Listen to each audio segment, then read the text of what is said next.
Hello everyone, TLSG here, back again with another Daily Marvel Snap live stream. So I hope you guys had a fantastic weekend. For everybody that that is jumping in, that has caught us last week, thank you everyone for following over the weekend. I hope that the week has started off well. Today we're going to be running a little bit of a new Kazar Zoo, and it's a little bit of a mixture between the Kazar Zoo style build and the She-Hulk Infinite, so the Dirty 30. And so far, I've had an incredible time running this deck. This has been one of my favorite decks to run. Just in general, it does have a hard time against Leech, and it has a hard time against Sandman. But otherwise, if we can anticipate those, we can sometimes make it out anyways. And then Jappy, hey, how's it going? And then Supervillain, how's it going? Welcome. I hope you had a fantastic weekend. I'm glad to see you back. And so we have our Sunspot in our opening hand. We have our Moon Girl as well. And then, hey, it's Joe Bob. Good afternoon. I hope you had a great weekend. Thank you for jumping in and joining us. And then Dante Powell, hey, hey, what's up? I'm glad you're able to jump in and join us. I'm glad to have you. And then Bad, welcome as well. So we're going to go into turn 7, which is not terrible for us, but we don't get a whole lot of value out of it either, other than getting a chance to draw an additional card. So we're going to protect our Sunspot with our armor. Right now we have some good cards to double down on. So we have our Titania. If we can draw into She-Hulk, maybe a Hood to get a demon. But otherwise, we're going to start skipping. And Supervillain, thank you so much for the 1 month sub. You started off super strong for us today with the 1 month sub. So let me turn the notifications back on. I appreciate the sub coming through, and then all of the new follows. Thank you guys. And then Derek, yes, finally someone playing a Zoo deck. Yeah, and so this is a much different take on it than like your traditional like Blue Marvel and just flood everything onto the board. This is it's a very different take on it for sure. But I've had a lot of fun with it. Most of the deck, since it's built around those 1-cost cards, you can flood them really, really late and get a lot of value out of it that way. And then Draw, thank you so much for the follow. We don't have Zabu. Any replacements? Zabu in this one is not core. I'd say Quinjet is. But Zabu, I would say you can replace it for something like an Iceman or another low-cost card, so like a Scorpion, or maybe if you're feeling kind of cheeky, a Quake. All of those should be good. And then Bunbury51, thank you so much for the follow. And then Dan, what's up? I'm glad you're able to jump in and join us. And ADZ, if you're here, you've made it to the best Snap streamer. Way less negativity compared to the other streamers. Yeah, and I mean, I think we all enjoy playing this game. We're here because we enjoy the game itself. And so I don't think there's any reason to be overly negative or overly down on a particular game, or a kind of meta in general. Like right now, we see a lot of Thanos, we see a lot of Shuri for sure. But I mean, we still enjoy the game, or I still enjoy the game. Captain, hello, welcome. And then Draw, thank you for the content. Thank you for enjoying it. I'm glad to have you here. And then Leon Still, thank you so much for the follow as well. And so they extend it to turn 7 as well. So we can actually play all of our cards over there now, whenever we need to or want to. So this would be 4, 5, 6. All of this would end up being 7. I think we play at least one of our Kazars now. We'll show our hand a little bit. We're going to play one of our Kazars now, and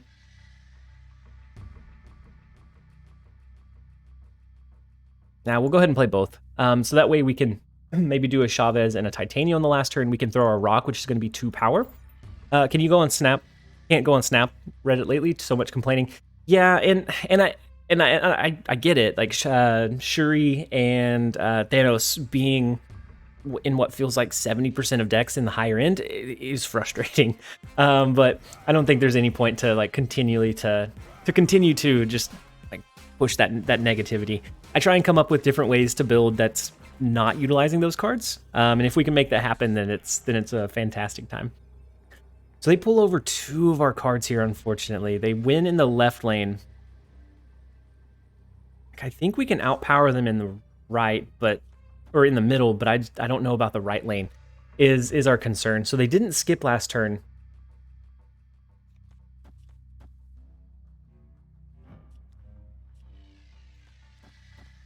Does that ever stand a chance? I don't know. We're gonna stick in this one, see if it is. We could probably actually do both Titanias. I think they fill up Subterranea. We'll stick it out. Toby Fernando, hey TLSG, great timing. I just slipped from 74 down to 69. I need a mental break. Hopefully I can provide that for you. Over the weekend, I had about the same. I was 107 starting the weekend, and I think it was Saturday. I dipped down to like 104, 103, 104, and so I had the same time. I was experimenting with a lot of different lists, and it feels like everything I tried just didn't really work out, and so I slipped quite a bit. But I took a much needed break, and then we're back, and hopefully better than ever. And then Derek, I faced about 15 different people in your MMR. I only faced 3 decks with their Shuri, Thanos, and Mogwai. Yeah, his decks are always spicy. They're always something a little bit different. But yeah, so with it being in that MMR range, it does feel bad whenever you're facing the same decks over and over. It can get frustrating. And so I always try, whenever I'm building my new decks, can this beat those two? So those 2 common ones, can it beat Shuri? Can it beat Thanos? And a lot of times a good Cosmo can block both of those. This deck looks like a lot of fun. I was running a similar Zabu Zoo deck earlier with Ghost and Shang-Chi. Never thought about the Moon Girl.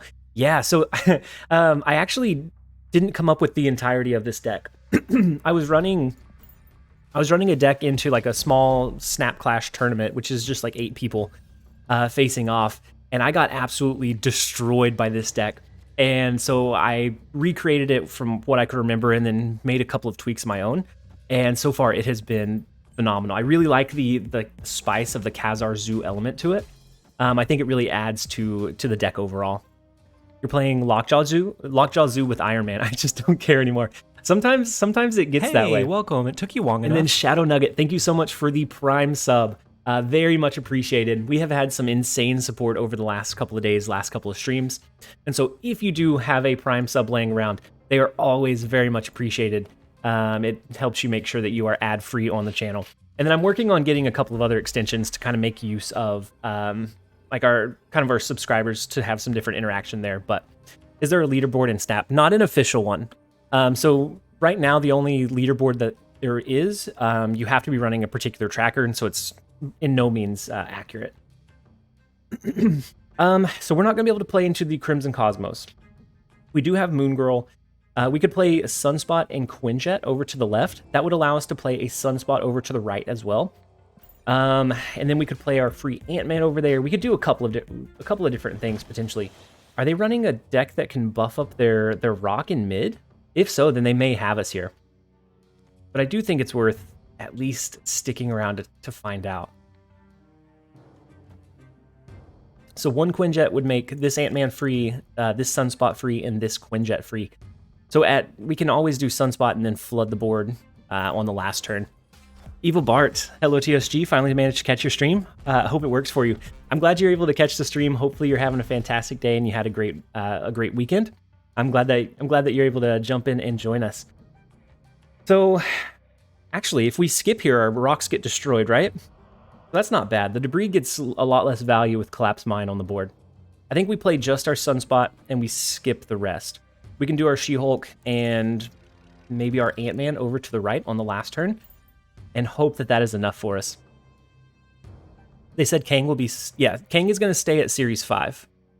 Oh, wait, also don't worry about losing to Binks. We all misplay Blade and Moon Girl. That...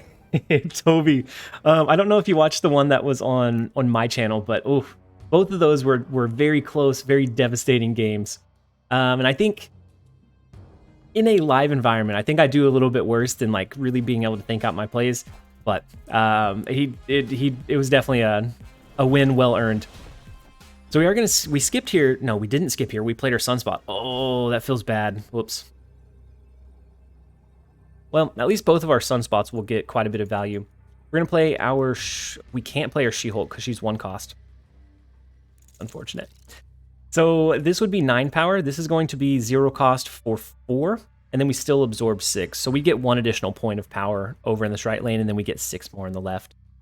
And then Cyber, thank you so much for the follow. And then anyone else that I missed, Shadow Nugget, thank you for the follow. So we do get the second win in a row. That is 2 up, 2 down. And so far, this has felt pretty solid. How many hours until Kang releases? Let's see, when does the shop refresh? Because it's 24 hours from the next shop refresh. So 24 hours, 6 minutes, and 23 seconds on my end. And then Kang will be released. And he is going to stay at Series 5. And so he's going to join Galactus and Thanos in that kind of uber tier that always stays at 6,000 tokens. And with the way that he works, he sounds like he is going to be very, very... I think he's going to be very strong, both as a control tool and just as a deck thinner. I think he's going to have a lot of utility. And then Luca. Hello, how's it going? I'm glad you're able to jump in and join us. Do I think Kang will be good? I do Dece out. I think he's going to be really strong in a couple of different ways. There's one build that I'm kind of keeping close to my chest right now because I'm going to try and feature it tomorrow. I should most likely be able to pull him tomorrow. But I think he has a utility that not a lot of people are thinking about. I think in general, he'll be good at control. He'll be good at helping kind of thin your deck.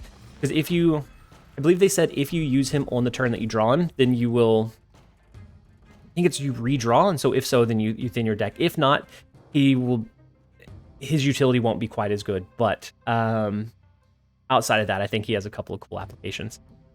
So Hawk is going to continue to downgrade. So only the ones that are staying at Series 6 or Series 5 will stay there. Outside of that, they will eventually drop down. I think Hawk will be in Pool 4 for, I think it's 3 months before he drops to Series 3. So they played the Sunspot and the Lizard. It could be a Shuri game. They could be running the high-end Shuri ramp deck. If so, then we could try to angle to be able to get our Cosmo off on them on turn 4. I think we're going to play Demon to the right to try and at least hold initiative. And then I think we'll throw Cosmo to the far right as well on the last turn. They said Kang is big bad. Yeah. Kang is big bad like Thanos and Galactus. He's going to stay where he's at, which if he is as strong as I think he's going to be, it's probably a good thing.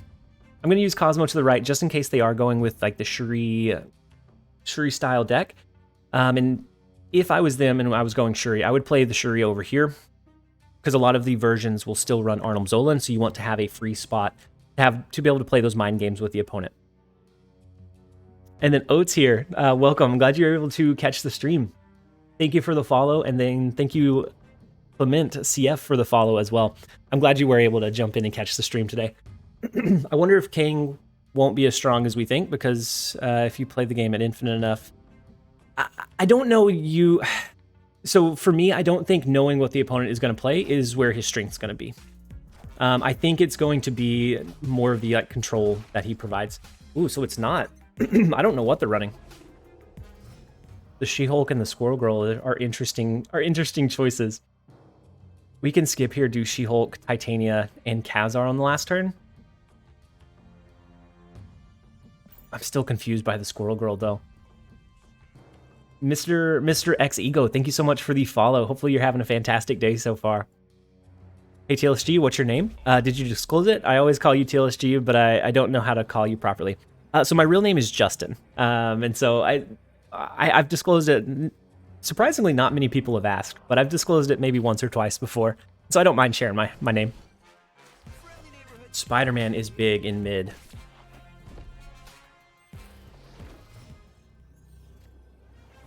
Morning, the Twitch plug is good. Makes me immediately come here and watch the video later. Weibo, I'm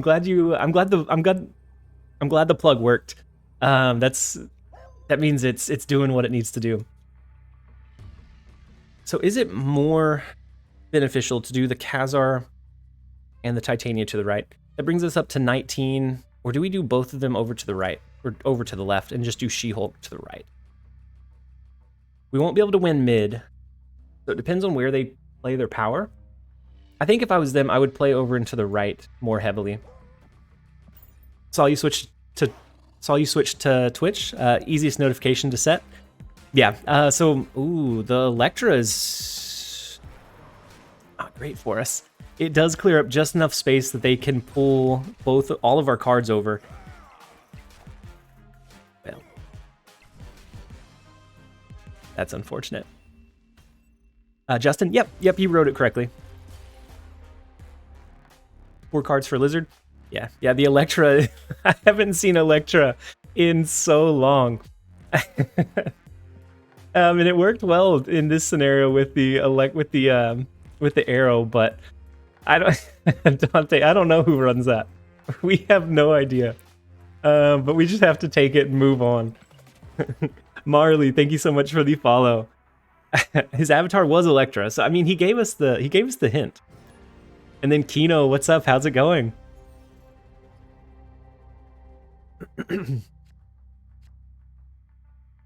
Kang resetting snaps is the craziest thing. Yeah, him resetting the snaps is interesting because then you can snap and see if the opponent snaps back. So see if they really have what they're to see if they think their hand is really strong.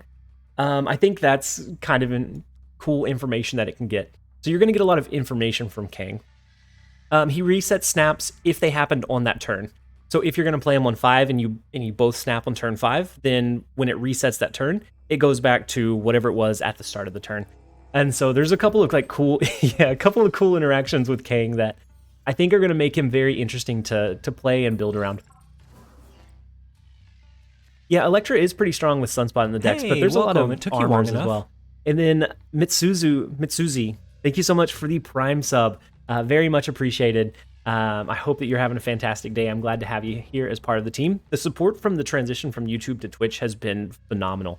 I think Friday we had something like 40 Prime subs drop down. Some kind of insane number. More support than I could have ever imagined with the transition. And then Prince B, thank you so much for the follow. Hopefully you're having a fantastic day so far. Why did I play all my cards out? We played the Ant-Man that we probably should have held with our Moon Girl. We don't want to play Electro ever. We can do the 0 power hood, but getting to the point where it duplicates those cards is going to be tough with the Electro from the camp and then the Null from the hub. So I don't know that that Moon Girl is going to do us much good. She might be able to get us... I don't think she can even get us 1 card. Okay, well, with the Maximus, she definitely can't get us 1 card. We might just play it for the value. The 6 power onto the board. On turn 5, we can skip Absorb with Sunspot, and then Flood, Titania, Demon, She-Hulk, and then something else onto the board. Shadow Marvel, thank you so much for the follow. I think we go with that. We're not gonna duplicate anything that we're actually gonna use, but I think the 6 power. Then Spiral Ball, welcome. I'm glad you're able to jump in and join us. Hopefully you had a fantastic weekend. Wow, you are live as promised.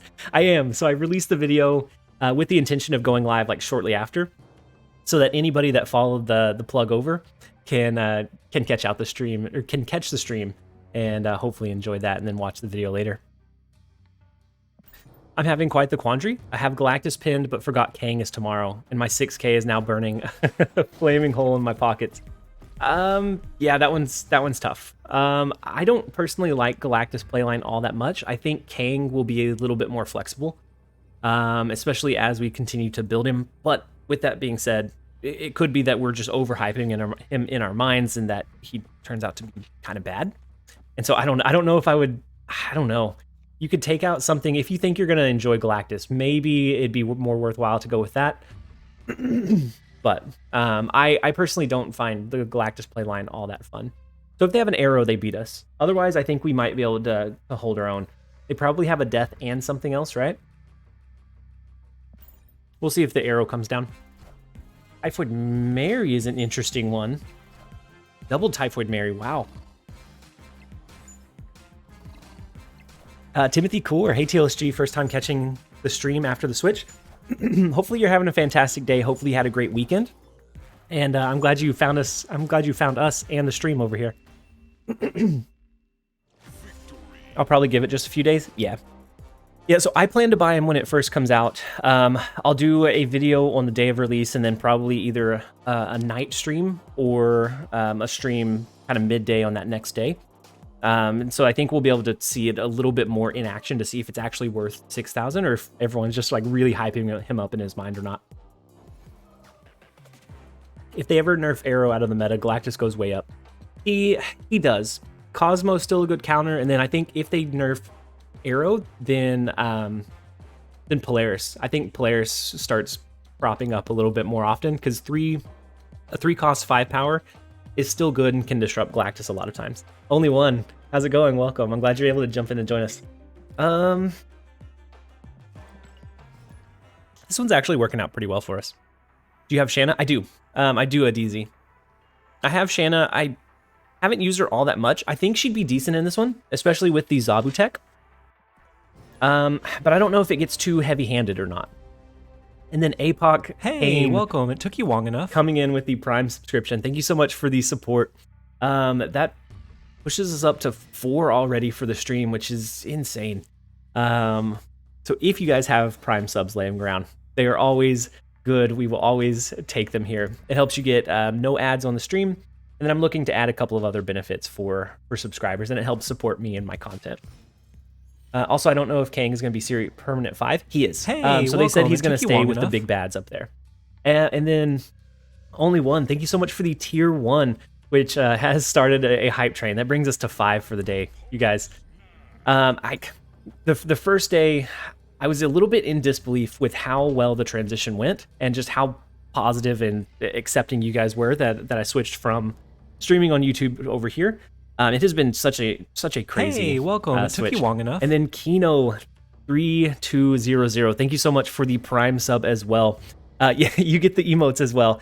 And once I get partner, we're gonna have quite a few more emotes start popping up. We have quite a few in our Discord, and so those will be transitioning over as well. Hey, welcome. It took you long enough. And then Discarder, thank you so much for the Prime sub. And then Only One, yeah, if you're the true Only One, yeah, I definitely remember you. You were one of our first channel members on YouTube. I haven't heard from you in a while, so if you're the same, hey, welcome. And then Timothy Core with the tier 1 sub. Thank you so much for the support, you guys. That bumps it up to a tier 2 hype train. I'm not sure exactly what that means just yet, but I know it is incredibly hype. JP Bueno, thank you so much as well. You guys are.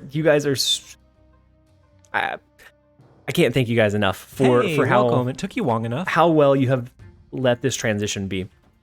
Are you planning to stream for longer than an hour daily?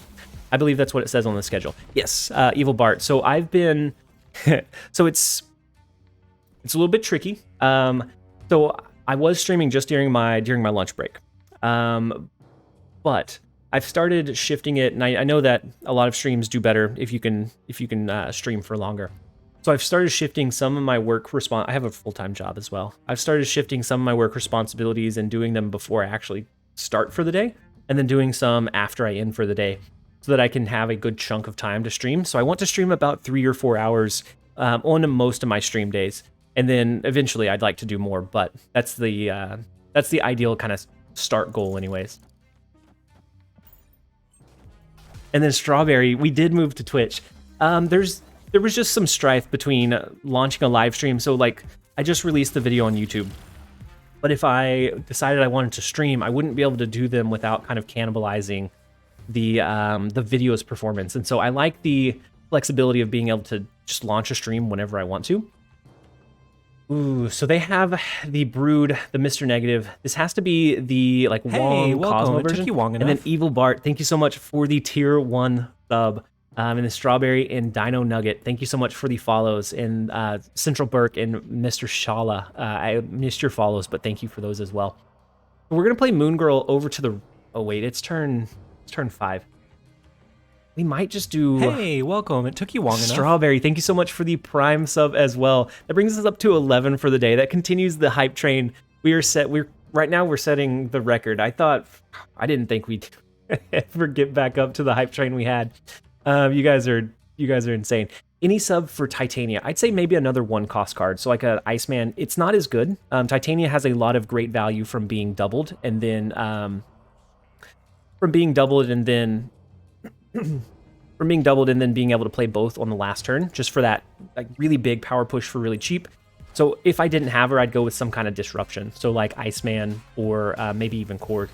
If we can't top deck, we can't top deck our Cosmo. So we lose this one. So if they double trigger their, they've had Mr. Negative since what, turn 3? Yeah, this one's gonna be a pretty quick retreat. Zero could, but Zero gets a little clunky as well. So you can't ever curve Zero out early. Then King Sammy, what's up? How's it going? I hope you're having a fantastic day so far, King. Inferno Fury. I got 6,000 tokens, Thanos or Galactus. I feel like Thanos is going down pretty soon. So I think it's a little mixed. So I do think Thanos is probably going to have to be adjusted really, really soon. But at the same time, I got Galactus, and I don't really care for his playline in most scenarios. Now, if you do something kind of surprising, so like the standard Galactus, it's very telegraphed, very transparent. And I got this from one of the other streamers, and I don't know his name. I think it's a Japanese or Chinese name, and he was running this morning. This is like pure pay to win deck, but most of the time I don't like Galactus all that much. Thanos is going to be good, I think, as long as they don't touch the stones. Then it just has too much value for what it brings to the table. Galactus can pretty easily be countered by a lot of different things. And so it's hard to build Galactus where your deck wins, even if that gets countered. So I personally think Thanos is always going to be more flexible, but it really depends on what you enjoy playing the most. And then a Blitz Monkey. Oh my gosh, man. The 10 tier 1 gifted subs going to our early viewers. Blitz Monkey, thank you so much for the support. That is huge. That brings us up to 21 for the day. What's our total sub count now? Our total sub count is now, it looks like it has to be around 120. It hasn't fully caught up. I think it's around 122 now. But thank you, Blitz Monkey, so much for that support. That bumps the hype train up. And then Guy on Fire coming out with another 10. Oh man, thank you so much, guys. We may not be super positive in cubes. We are super positive in support. Thank you guys so much for the support. We have the next level of the 10 gifted coming down. It bumps the hype train up to 4. And so anybody that got a gifted sub, make sure to thank whoever it was, whether it be Guy or Blitz Monkey, for sending them out. And you will get access to the emotes. Once I stream for 12 days in the last 30 days, I should get the partner status, and then we'll be able to have a much bigger list of emotes. And I can't wait for that to happen. TLSG, you were supposed to defeat the Galactus player, not join them. Jushido, I haven't played this one much, and I don't plan on playing it much. But I think this one is kind of an interesting way to go about it. We don't have any of our ramp components here, unfortunately. But you have a couple of ways to ramp into Galactus with this one. You get the Time Stone, which I think is often kind of overlooked. And I don't know. I haven't had much luck with this one, but I just think it's a unique build that most people don't see coming. And so I wouldn't say I've joined the Galactus players. I've donated more cubes than I've gotten with this one, unfortunately. We don't have any ways to ramp. I think we just shuffle more stuff into our deck. We probably end up retreating out of this one. Our last turn play would end up being something like a Doc Ock. Wholesome stream. Wish you the best of luck. Thank you, Sinri, or Sinryu. Thank you so much. Hopefully, if you're heading out, hopefully you have a great rest of your day. Show me this Galactus list, please. So this is the one. It should be on the screen. And I think this is probably as paid win as you can get. And I don't know that it's like any better than a normal Thanos list. It's just fun to surprise them sometimes.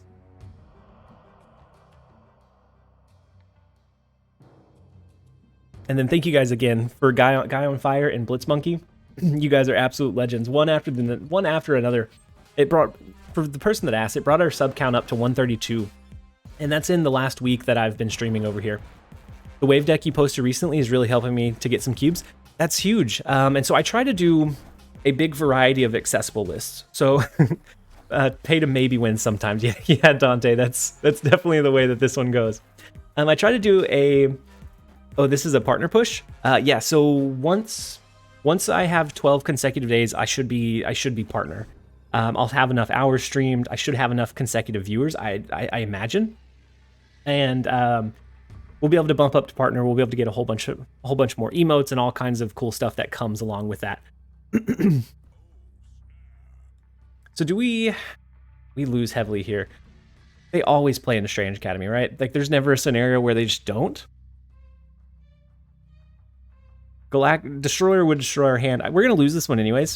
So we're gonna send the Galactus before we send it off. The arrows, unfortunate. Yeah, Galactus mid YOLO. Hey, and then welcome. Pushman OP, thank you so much for the tier 1 sub. Yeah, I do plan on streaming here much more consistently than I was on YouTube. I just find the ease of launching the stream and not have to worry about how it impacts the video that I released much easier to manage. And so I would like to do a lot more streams and a lot more consistently long streams as well. I heard every 40 reserves you get a series 4 card, but I opened 40 and didn't get one. So it's not every 40 reserves, it's a block of 40. So you have a series 4 card in a block of 40 reserves, but it could be at the start of your block. And so then if you get it on the first reserve, you have 39 that just can't have it. And then you go into the second block. And so it could technically be on the first and the very last. And so it's at the longest every 79.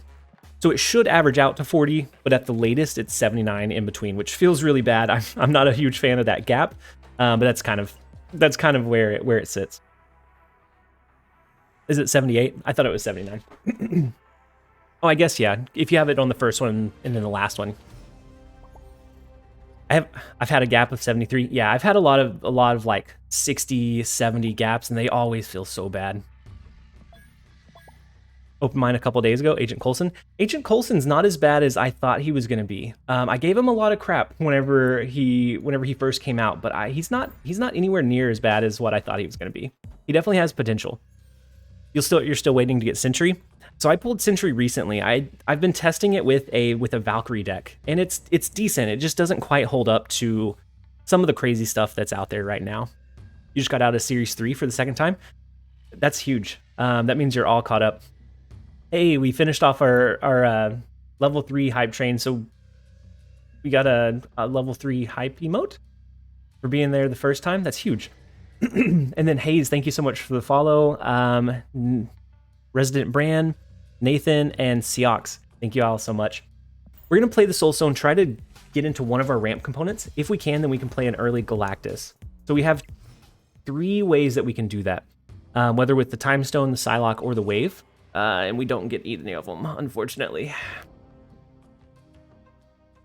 So I guess we Power Stone and Carnage. If we can if we draw into one of the ramps next turn, we can always play that into New York. Thanos is in my shop at the moment. I have 2,700 tokens and have a few important pull 3s to get. So I'm going to pass, I guess. Yeah, if you don't have like the full core Series 3 or pull 3, I think it would be worth waiting in most situations. We could either play Killmonger now or hide it behind the Dark Dimension. I think we'll play it now.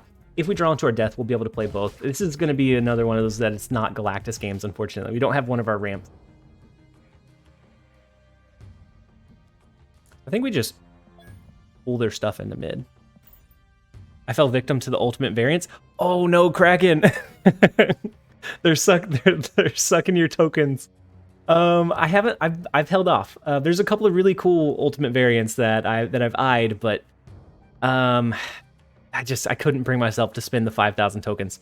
Why Professor X in this? So I grabbed this list off of another streamer earlier that they were streaming earlier today.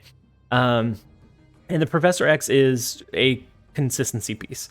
So a lot of times you can ramp, whether you have 3 ways to ramp him out early. And so then you can lock down a lane and then just go the normal destroyer in game if you can't get your Galactus. Or if you get Galactus out on maybe turn 3, then you can Professor X on turn 4. Or if you get Galactus out on 4, you can Professor X on 5, potentially with like a death or something.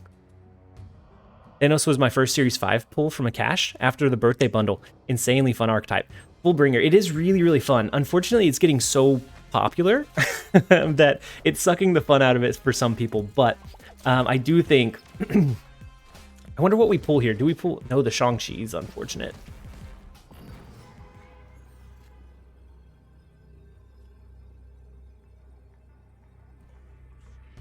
So unfortunately, yeah, it is really, really common. And so I think that takes some of the fun out of it for a lot of people. I think we're gonna I don't think we have a way to win this one. We could either do Shang-Chi to the left, we could just do a Thanos and hope for the best, hope that the 10 power is enough to win it. I don't think we do. I think they pulled our Galactus. I don't think they're gonna play our Galactus, but I do think they pulled it. You had to use Galactus to get to the high 70s. You've been stuck for 10 days. If you aren't running, well, if you aren't running Thanos, you have to know very well how it's ran. So we're gonna switch back off of this list. This one's just one that I've been messing around with. I saw him running it, and he was doing really well with it. I can't really play Galactus as well. This is much more in line with my style of play, being able to counterplay with things like Cosmo and then just flood stuff onto the board. I've been playing Shuri over and over, trying to rank up. It's getting pretty boring. Yeah, Shuri, even before Shuri was incredibly common, it's a very linear play line. So it's like the same kind of in-game play style. It's there's not a lot of flex to it. You can't react to the opponent as well as some other decks. And so I think, yeah, it is a little bit dry to run over and over and over again. A Hawk is pretty good, yeah, versus all the Thanos. But then that's another tier 4 you need.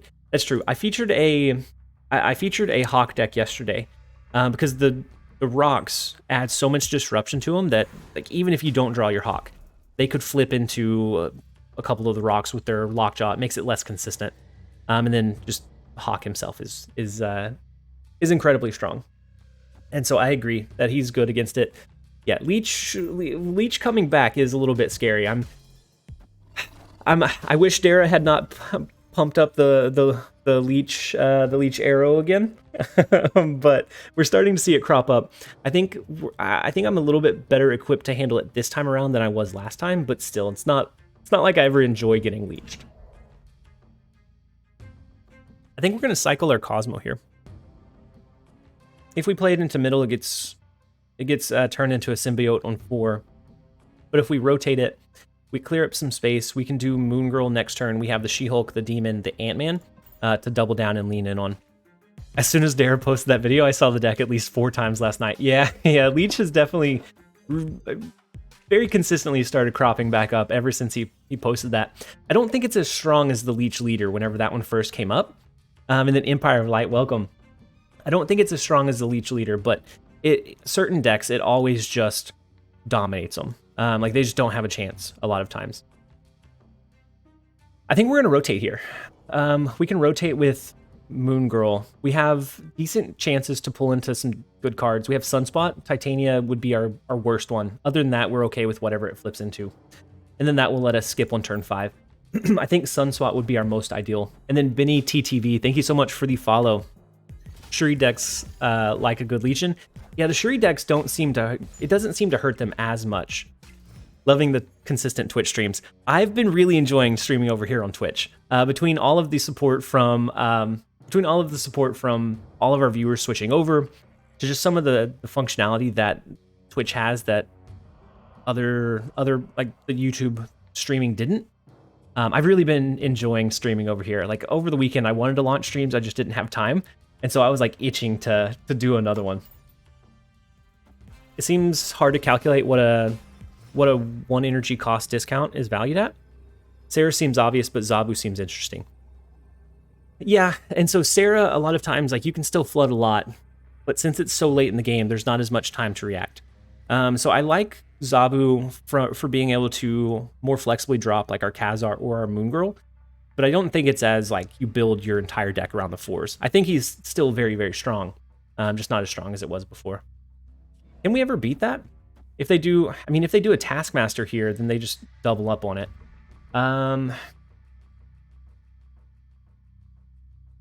We flipped into our armor. The best case scenario would be something like that, but even that's not great. It's only going to be 32. and then whatever we get from the Red Skull.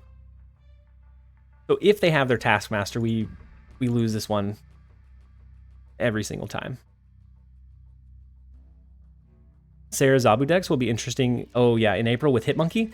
Hitmonkey's gonna, I think, revive it. I think when Hitmonkey releases, we're gonna see a lot of they could armor to the left. Yeah. I figured as long as they had the Taskmaster, we didn't stand a chance. But that's one extra cube. With Hitmonkey, I think we're gonna see a lot more Sandman. I think we're gonna see a lot of people experimenting with Sandman to try to figure out how to best stop it. Nightwing, hey, good. It was a very good game earlier. I think. Was I running this deck? I was testing out a couple of different builds this morning before the video went live. So I think it was with this one that we faced, right? And then Mr. SARS, Mr. Reckless, and then Evil Esquire, Mr. Biggins, Darth, Corn Soup, Clean Your Lobster. Thank you all so much for the follows, guys. I don't mind the Leech and the good stuff types as the Thanos can't rip in it. Plus, as noted, there's so many Red Skulls. Yeah, Leech a lot of times it doesn't give you the value that you would want in that play line. So against discard, like I don't know, Leech is in a weird spot. So if you're wanting to do something other than like these two big meta decks, so like this deck, a lot of times if I don't see the Leech coming, I can't really respond to it. But if you can flood a little bit earlier. But something like a discard, it just has no shot against Leech. Like you just can't do anything anymore at that point. And so Leech is in a really, really interesting spot, especially with the locked rotations. I think that's where he gets where it feels like he's really frustrating to play against. Just dropping it on 5, I feel like is fine. But rotating into it whenever they couldn't have played it otherwise can be frustrating. Yeah, I was surprised the Kazar Zoo. I never know what you're going to be playing. I try to always switch it up as much as I possibly can. One, it helps me learn a lot of different archetypes, but 2, it's always a surprise to the opponent. They can't like rely on me running that one particular archetype. Kang video tonight at 10. So it doesn't release right at 10. It releases in about 24, just a little bit less than 24 hours. But as soon as it releases, I should be able to buy it. And then we will do a video covering it. But it won't be tonight's. I keep trying to play other decks, but everyone is playing Leech. Yeah. So a lot of times when you're running up against Leech, it feels so bad to run up against. So they play the Cosmo. We can fully cap this lane out. We can float our energy on 5 into a She-Hulk Titania Demon, but it really depends on if they end up running an arrow on the last turn to pull our cards into or away from Bar Sinister. But I think we'll lock it in anyways. We'll still float the energy. I'm not sure I've seen any Leech today. It comes in waves. So I think that Shuri is big. That is a big Shuri. I don't think we can do anything to stop it either. Unless we get our Cosmo. Oh my. If we can get our Cosmo, we can stop the Taskmaster in mid. But otherwise, that is going to be a behemoth. Oh wait, we can't get our Taskmaster. We have Chavez coming in next turn. Well, that's unfortunate.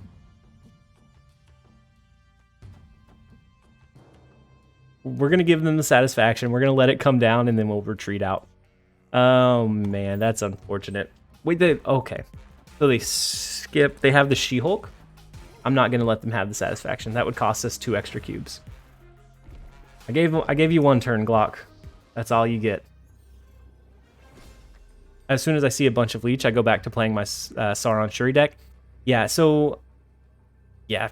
And then whenever I see Death Wave, I go back to switching to like a Thanos Leech leader. Or a Thanos Leech deck. Anytime you see Death Wave. And I think that's why it cropped up and then went out of style, is because Leech was just completely derailing the wave. There's always a basket of clothes in the background. So it's actually not a basket of clothes. It's a basket of blankets. But it does look like clothes in the videos. Sauron isn't really good in Shuri metric-wise. So before Shuri just went wild, I ran Sauron and Shuri because a lot of times you could arrow their last turn play, so you could pull their Shang-Chi you could Arnim Zola to move your cards around. But now that it is so common and people know how to play against it, I think Sauron is a little bit more of a liability. But last season, Sauron was great in it. This season, I don't think as much because you can't block anything the opponent wants to do.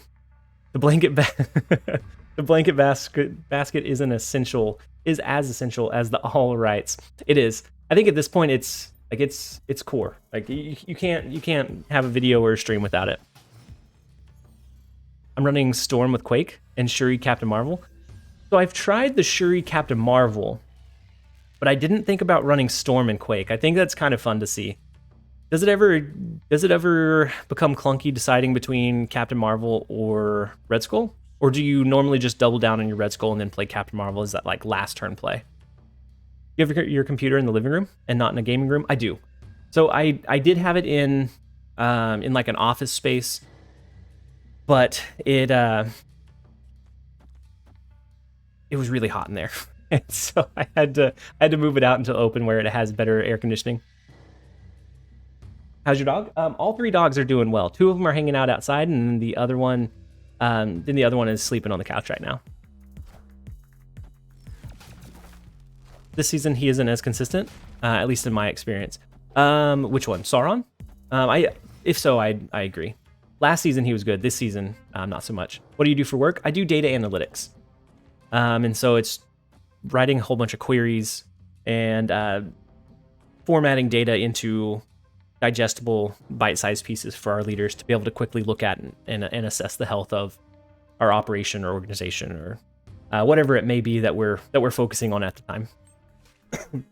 And then, but you said you do data analytics as well.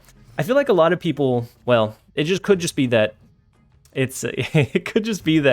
like those are the people that speak up. But I feel like I have quite a few data analysts that tend to kind of gravitate towards the content in the videos. You got a master's in it, but I don't have a job in it. So I got a master's in business administration, not data analytics. And so then I went a different route with it. So they have the Korg, the Black Widow, the Quinjet. They probably have Hawk. I'm wondering if we don't just skip here, do an early She-Hulk, Demon, and Ant-Man. And then we could do our America Chavez on the last turn. I think that's what we're going to end up doing. I feel like Zero can get cut from the Zero deck.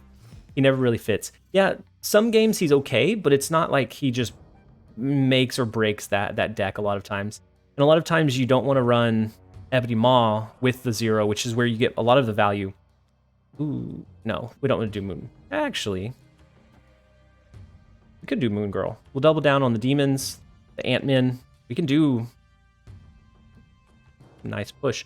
They did Moon Girl, so they could have the double Hawk. Maybe they do double Rock Slide to send more junk into our deck. But I think we should be able to fill up the rest of the board with our Zoo-ish style build. Data analytics always seems so interesting to me, but I don't think I can ever pull myself away from server management. Server management, I haven't dabbled in, but I do think that would be interesting to kind of see or learn.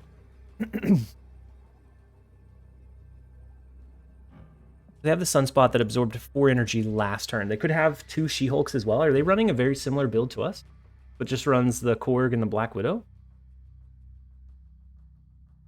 Where do we need our power?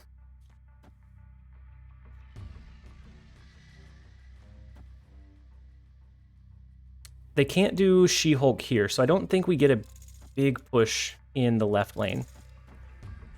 Maybe we do something like that. I don't know. There's so many uncertains about what they're running, but that's what we're going to do. They could be doing Hawk, and he'd be 3, right? Get into data analytics. Would getting the Google certificate be a good way to go? So I got really lucky with mine. I don't think I can speak for most people. I got really lucky with mine that I actually had a much more advanced like leadership style job in HR, and I realized that most of what I enjoyed doing with that job was really digging into like the metrics and like the SQL language and using Excel. And I I actually took a step back and took an entry level position where I started getting paid much less than what I was in what I had been doing, but I wasn't really enjoying what I was doing. And so I don't know that the Google certificate, I don't know. I can't say as well as someone else. I got very fortunate to find my role. Used to be an HR too. I mean, I feel like we're the same people. And then Wolverine, or Wolver Thor official. Thank you so much for the raid again. Hopefully you had a fantastic stream, and hopefully you're having a fantastic day so far. You were in compensation. I was like a catch-all. So I was in HR, but it had like, we had a recruiting team, so I was much more in line with like the investigations piece and like hiring and firing and just overall behavior of both associates and leaders and management. It was such a stressful role, and I'm so like laid back that it just didn't clash with what I do well. Dark Souls in Indruk and Deses, thank you so much for the follows, guys. I think the job market right now is rough. Yeah. There's a lot of layoffs, a lot of job cuts, and a lot like people are really crunching down on their spending. So I don't know. I'm very fortunate to have found the role whenever I did. Happy haircut. Gotta go get the kids. Yes, same to you. Thank you. Hopefully we catch you either when you get back, or we'll catch you on your stream next time around. Second Dinner is hiring a senior data scientist. I don't think I would qualify for it. Like I honestly don't think I'd qualify for it. I know a little bit. Like, I'm a jack of all trades. I know a little bit about a lot, but outside of that, I don't know that it would be enough to like consider myself specialized in it. I know just enough to start getting in trouble. Imagine TLSG firing you. Like this, like the investigations and stuff that I had to deal with were so stressful in nature. Like, they were like big egregious claims of like harassment, and like, I'm gonna sue you and be on the news, and like all of these things that you have to go into, and these people that you work closely with, you have to then, oh my god, if he hit me with the haul right before he let me go. Just learned I wasn't getting paid enough from my if I had to fire you and I was like, all right, so what had happened was we caught you stealing and you have to go. Like, that's the kind of stuff I was having to deal with, and it's just so stressful in general, that it didn't really fit me or my personality. Yeah, some of the stories you hear are very wild. Like, just some of the things that you're like, you have to think, why would you do this? Where are you at in H-Town? So I'm actually outside of Houston, so I'm about 20 or 30 minutes outside of it. I used to live in the like Spring area, but I still live generally close. So our only good thing is here. Oh wait, it's not the last turn. We don't have Sunspot on the board, so we can't soak energy. We could play a couple of cards here, but I think we want to make sure we can pressure the Rickety Bridge each turn. They do have Reality Stone, so they could end up changing it, or they haven't played Reality Stone. They could end up changing it. I think we lose the Onslaught Citadel lane. Thank you guys for the follows, by the way. We have G, we have Shigo, and Rich. Thank you guys so much. And then Jay McDonald and Hydrix. Thank you guys for the follows. I hope that you guys had fantastic weekends. I'm so glad that you guys are here to hang out and play a little bit of Marble Snap with me. Is there a way to make this deck work without Quinjet? I think Quinjet is really, really core in this style of deck. The Devil Dino is rough. We're gonna retreat out of this one.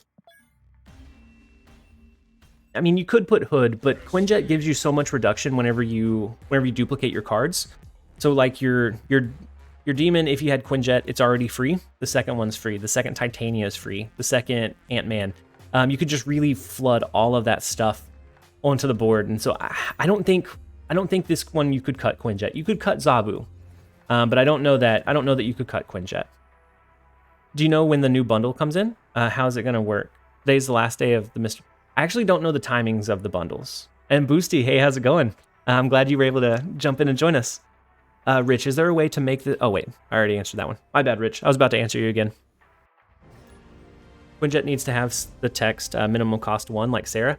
Yeah, the stones being free I think is what really drives that feel bad factor of it. I agree. I don't like to play Hood without a card that gets rid of Hood. So I ran a version of this kind of style of combo that got rid of Hood. So it ran like a Carnage and a Viper. But with how many arrows we see right now, I'd almost rather have the -2 body on the board to make sure that I can't get arrowed out of the lane that I want to be in. And so I found more benefit of just having him here.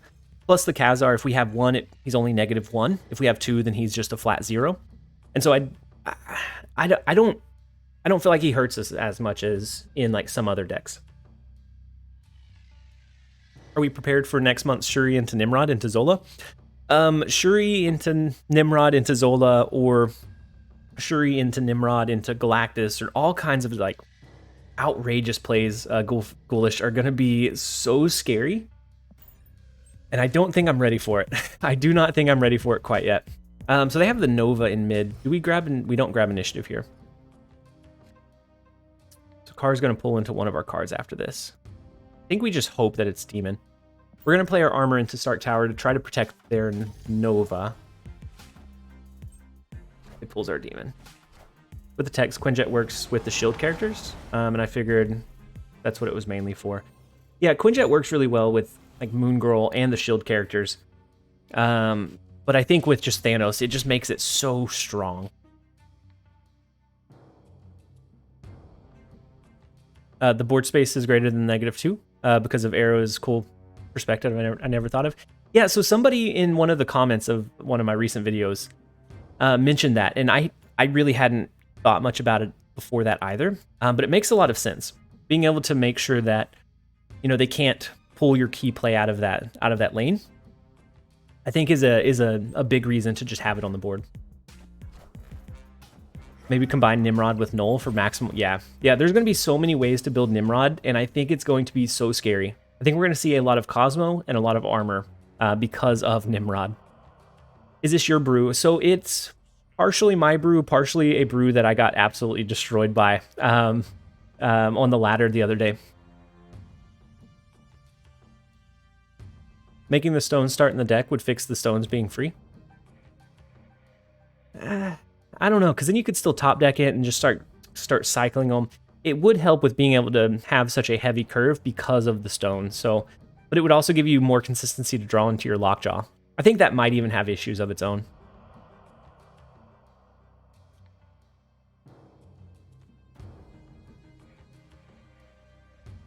I don't know that we win this one. They pulled into Destroyer and Sakaar. We can Moon Girl. We have 2 Ant-Men to throw on the board. We have the 2 Cosmos, but I don't think we can keep up with whatever they end up doing. Yeah, Nimrod is guaranteed to be in Galactus. Yeah, it's going to be really scary in a Galactus play.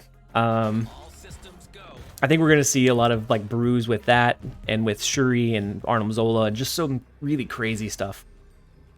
But if Arrow doesn't get changed, I think the Arnim Zola playline is going to be risky. I think Galactus is probably where it really fits and finds its home.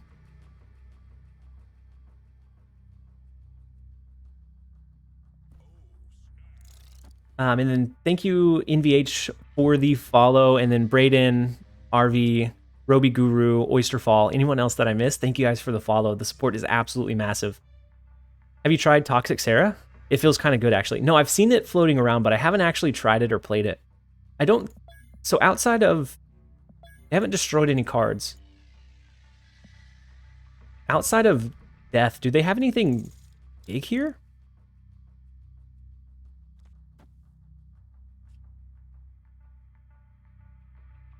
We might just try and stick with them.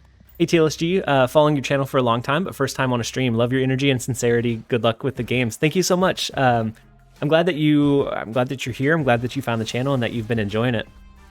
And I'm glad that you finally caught a live stream. Hopefully you enjoyed those as much as you do the content. So we're not quite going to be able to do it. Had we played both Ant-Men to the left, we actually could have pulled that one out. Zabu, Wong, Shuri, Nimrod. Ooh. There's so many like crazy ways, and then you can just have like a destroyer to enable some kind of crazy plays with it and not have to have the protection of like armor and Cosmo. I think we're gonna see a lot of Cosmo and armor techs just to protect against like the Nimrod playline.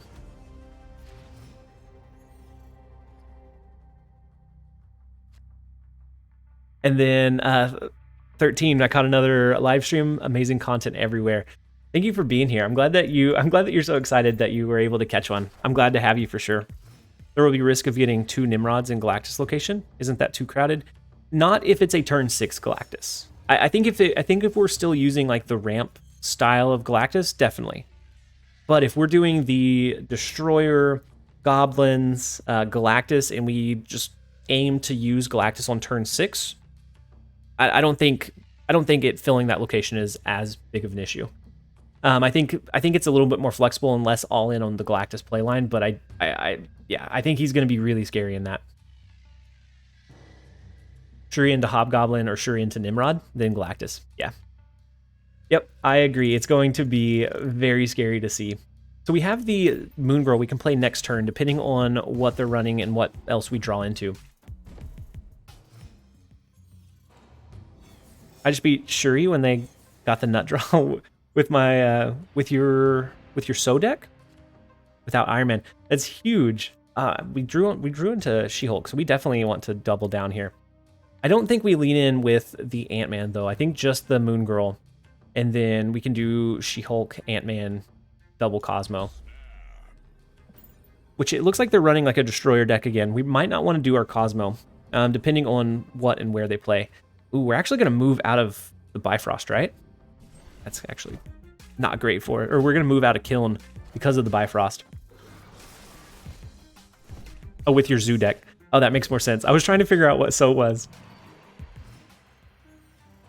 You're on 5,800 tokens saved and Thanos pinned. Should you unpin Thanos and try for Kang? I don't know. It depends on if they nerf or adjust Kang at all. Thanos is really, really strong. And I've built up Kang really big in my head, but we don't know if he's going to be that good in practice. And so if you do happen to, I'd say keep him pinned for now and see how Kang plays from some of the content creators that buy him. But I would hold off for at least just a second first. So we don't.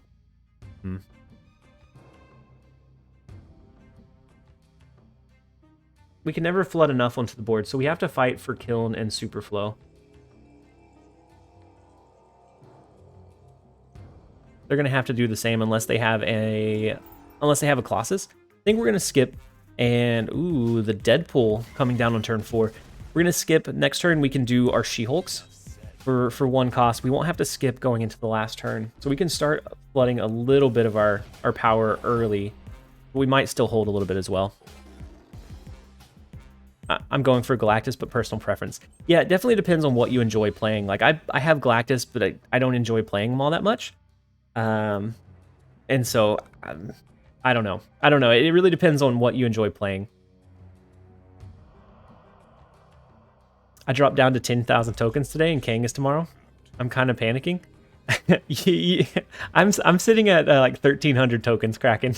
You're much better off than I am. But if you get lucky on your draws, you can make those back pretty quickly. So do we even She-Hulks here? 1, 2, 3, 4, 5. We can play 5 cards on the last turn. I think we just skip again. Yeah, Nimrod with Negasonic. Negasonic's gonna be crazy. Whenever she's released, she's gonna be absolutely nuts. I think it's gonna be tricky to use her, kind of like Titania, but I look forward to Negasonic quite a bit. My Galactus is already at green border. Mine is only at like I think blue. I haven't I have a really cool variant for him, but I just haven't used him enough to get much value. So we don't have initiative, so we can use our...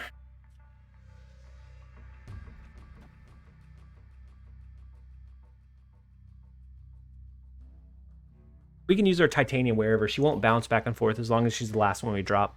I got top 4 in a tourney with this deck. Only difference is no Chavez, but with Maximus.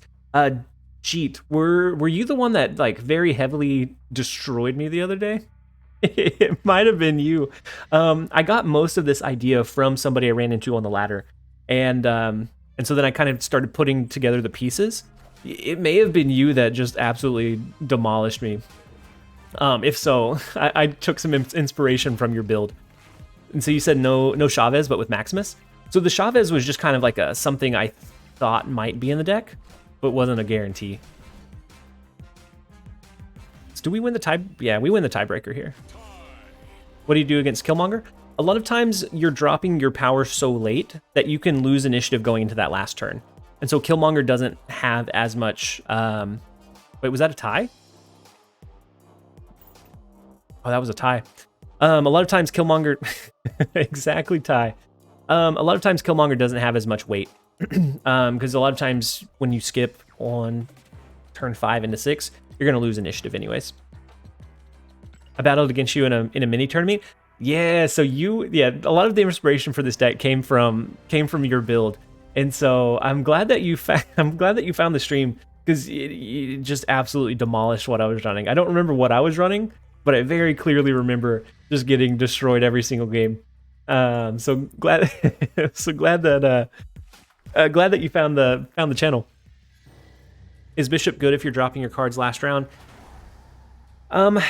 It has some... It can get clunky. So a lot of this deck is wanting a really low curve. That way you can much more easily get your Moon Girl to trigger. And so for me, Moon Girl or Bishop being 3, we're not usually going to be able to drop it on 3 very well. And so it then starts clogging up our hand rather than allowing us to just flood on the last turn.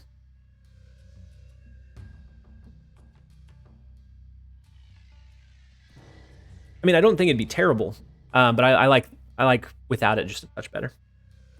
What did you hit Infinite with this season? It's been a rough one for me. So I hit, what did I hit? And then glad to catch you live. Glad that you caught us live as well. So what did I hit Infinite with this season? It was Debris Junk deck of all things for the most part. I finished it off with a She-Hulk Infinite build that I called She-Naughty. So it's She-Hulk Infinite and a few other things. I actually did a video on it. I can link you the build from snap.fan if you want to check out the couple of different ones. So the Death's Domain to the right, we could potentially draw armor. I think we definitely play our Sunspot and we just start soaking. Or would we rather lean towards a Cosmo to try to block their own reveals? Since we don't have initiative, we can't really proactively block it. This one is the She-Hulk Infinite one. She-Naughty, I'm stealing that name for sure. So that one is the like the She-Hulk Infinite combo.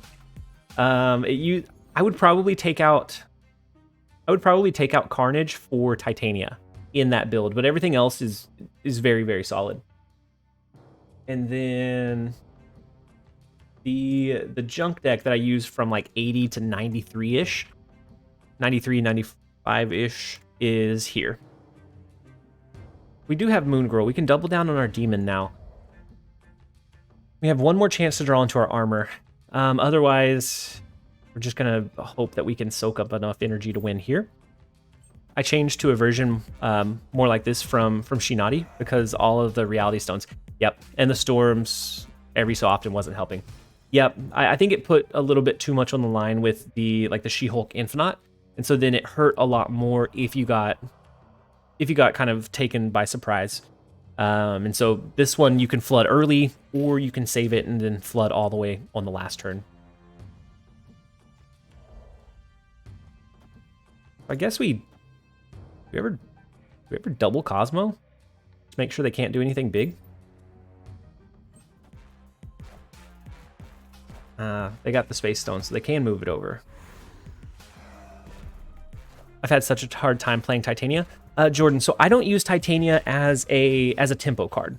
Unless I know that it's going to cap out their location with enough space for me to bring it back, I use it as a last turn play. Otherwise, it's a pretty big liability. I agree. We're gonna destroy all of our cards against the Thanos. I don't think we ever win this one, but we are gonna. You are live. I am. I didn't lie. I didn't lie in the video. We are truly live. TLSG, is orange your favorite color, or is there another reason you keep all your cards borders orange even with splits? I really enjoy the orange border. I think it looks like in a snippet. I think they all look really sleek at orange, especially with like the gold background. I just clicked on your new Kazar video. I'm glad that the plug in the video worked. But just for consistency, I like them all orange, and so then I don't start upgrading them again until I can go all the way around to be able to make them orange again. But I think with black and white, I can't bring myself to upgrade them away from like the gray border. I think it just looks too sleek.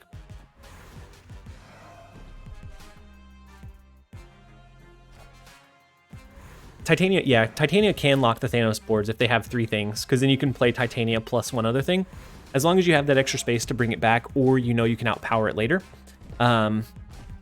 That's where, and I think with Titania, it's very rarely an early game drop unless I can guarantee what's going to happen from it. I don't like leaving it up to chance. Whenever it becomes a mind game between me and the opponent, I don't like the chance that I can lose that, because then that always feels bad. But if you can guarantee it, then that always feels a little bit better. And then thank you guys so much for the follows, by the way. Everybody that I missed, it's getting a little hard to read them all, but thank you. And then we had the massive support earlier on in the stream with the gifted subs from both Blitz Monkey and Guy on Fire, and all the Prime subs being dropped from people coming over from the YouTube channel. And so the support is absolutely insane. We have the Quinjet. So can anyone tell me why the token shop is stuck on Helicarrier and will not change? How many times has it been there? If that is your only, what is it, Series 3 or Series 4 card, it's much more likely to hit that every time. So the way that the token shop refresh works is it rolls first, whether it's a Series 3, a Series 4, Series 5, or Ultimate variant. And then once it rolls one of those, then it rolls the card.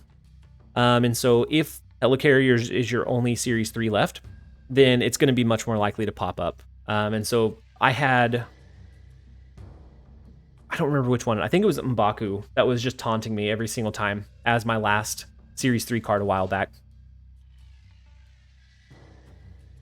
I think we do I'm going to do Sunspot until we can do both armor, or I'm going to do Zabu until we can do both armor and Sunspot. And then ABC, thank you so much for the follow. And then Red Harv, and then Vengeful Man and Asid. Everybody else that dropped the follows, I appreciate you guys. We could do Hood this turn, or I think we just do Sunspot and Armor. Then we start soaking some. And then Lahars, thank you so much for the follow as well. My only Series 3 card left is Drax. I've seen him 75% of the time. Yep. So I think with the shop, I think it favors rolling a Series 3 over a 4 or a 5. And so if he's your last Series 3, that's what it's going to be stuck at for until you either pull him or it's no longer there. M'Baku was your first S4 pull? Were you really excited, or are you being sarcastic? Because that feels like a tough one to pull first. Have you been liking joining the mini tournaments in the Snap Clash Discord? I have. So it lets me test out builds that I think are decent. Oh, very sarcastic. Yeah. Okay. I thought so. But the mini tournaments help me test out builds that I want to see how flexible they are. But I just don't quite know if they're going to hold up against like the Thanoses and the Shuris or those like really well constructed decks. And so it's another level for me to test from. At least M'Baku wasn't your first pool 5. My one and only pool 5 is not even on this account. It's on my secondary account. I've went like 7,000 collection levels without a Series 5 pool on this account, which feels really, really tough. I finally hit complete Series 3 this weekend, then promptly donated 5 ranks worth of cubes, total tilt. Well, I mean, at least you got the Series 4 complete. Yeah, that's it. Yeah, I keep telling myself eventually it'll happen, but at this point, I don't know anymore. I don't know if it truly will ever happen or not. I have all Series 3 cards and also Shuri. I have Hawk pinned. Do I get him or unpin him to look for Galactus or Thanos? I think Hawk is flexible, but I don't think he's as meta-defining right now as something like a Thanos. And so I think it comes down to preference and how many tokens you have. So if you have 1,600, by the time you get enough for Galactus or Thanos, they may be adjusted. And so, I don't know. It really depends on what you're looking for. If you're looking for something that just fits with your playstyle, then I think you look at each of the cards and kind of what they fit in best. So Galactus is very linear, but you can sneak games away from your opponent. Speaking of Galactus. Thanos is kind of flexible, but he's also probably on the chopping block. And then we have Hawk, who's good in like negative decks or like kind of junk decks where you're sending them rocks and stuff. And so if you like that play line, then that one might fit you a little bit better as well. I don't think we ever beat a Galactus. Like even if I think we have an advantage, I never like to go against Galactus just because they can always pull so much randomness, especially with Null in Series 4. I don't think we can ever beat that and a death. It's very surprising how quickly Thanos rose up.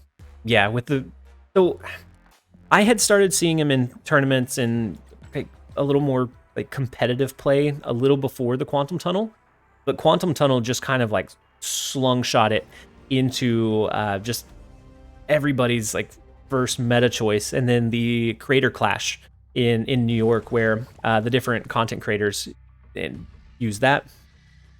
And an Ordinary Harry won with a Thanos. I think all of those things, I think it was like the perfect storm. And so I think all of those things put together helped slingshot him to where he's at. Yeah, Safety Blade, we match every once in a while. It's always a fun match. He's kind of like me, and I never really know what he's going to be running. And so it's always interesting to see what he has up his sleeve. So we do have Titania and She-Hulk and Moon Girl, which is a good start for us. And actually, since we may take, that's an interest, they're running Quake. So we may take Chavez out of this list and put Maximus in instead. Chavez is there for like the consistency driver of getting your Zabu, your Moon Girl, those pieces, but Maximus is just good raw value. Do you think Thanos will be nerfed after he got buffed? So the short answer, yes. But I think how they do it is going to be the important thing. So they buffed him up because they want it to feel better to just play Thanos actually onto the board. But they didn't adjust his stones. I think this problem is his stones. Like, Thanos himself is fine. Like, he's perfectly counterable. The stones is what drives so much consistency with that. Lockjaw isn't a problem. You're a problem. Like, Lockjaw helps enable it for sure, but the stones, I think, like with Space Stone and Time Stone and just all of those like big pieces, and the fact that they draw additional cards, and Super Z's, I don't know. I know that the Space Stone, being able to move that Lockjaw out of that lane, is so strong, so very strong, and I don't know how you keep it. I don't know how you keep it with without just completely derailing some of those effects, whether you take away the ability or the draw. I think one or the other in some of those cards would have to stay. So we're slow playing. We're slow playing Safety Blade. My bad. We're gonna go ahead and double down. That's gonna give us our She-Hulk and Titania to lean in on turn 6, and so then we can really flood the rest of our cards onto the board. Man, I just got Thanos. Please don't nerf. They nerfed Zabu after I got Absorbing Man, so I couldn't do the double Spider-Man combo. You can still do the double Spider-Man combo. It's just much more difficult to pull off. Yeah, Space Stone is 100% one of the strongest ones. Being able to position your cards in a lane that works best for them, whether it be Plunder Castle or like a Stormed lane, it's so strong. And then the Time Stone being an extra ramp component while still drawing a card, it's just so far above everything else that's possible right now. So the 10 power in the flooded lane, do we think they buff that up somehow? Can't be a Cerebro 3. It could be an arrow play. But if they they have initiative. I guess we take a read on where we think he's going to arrow at, right?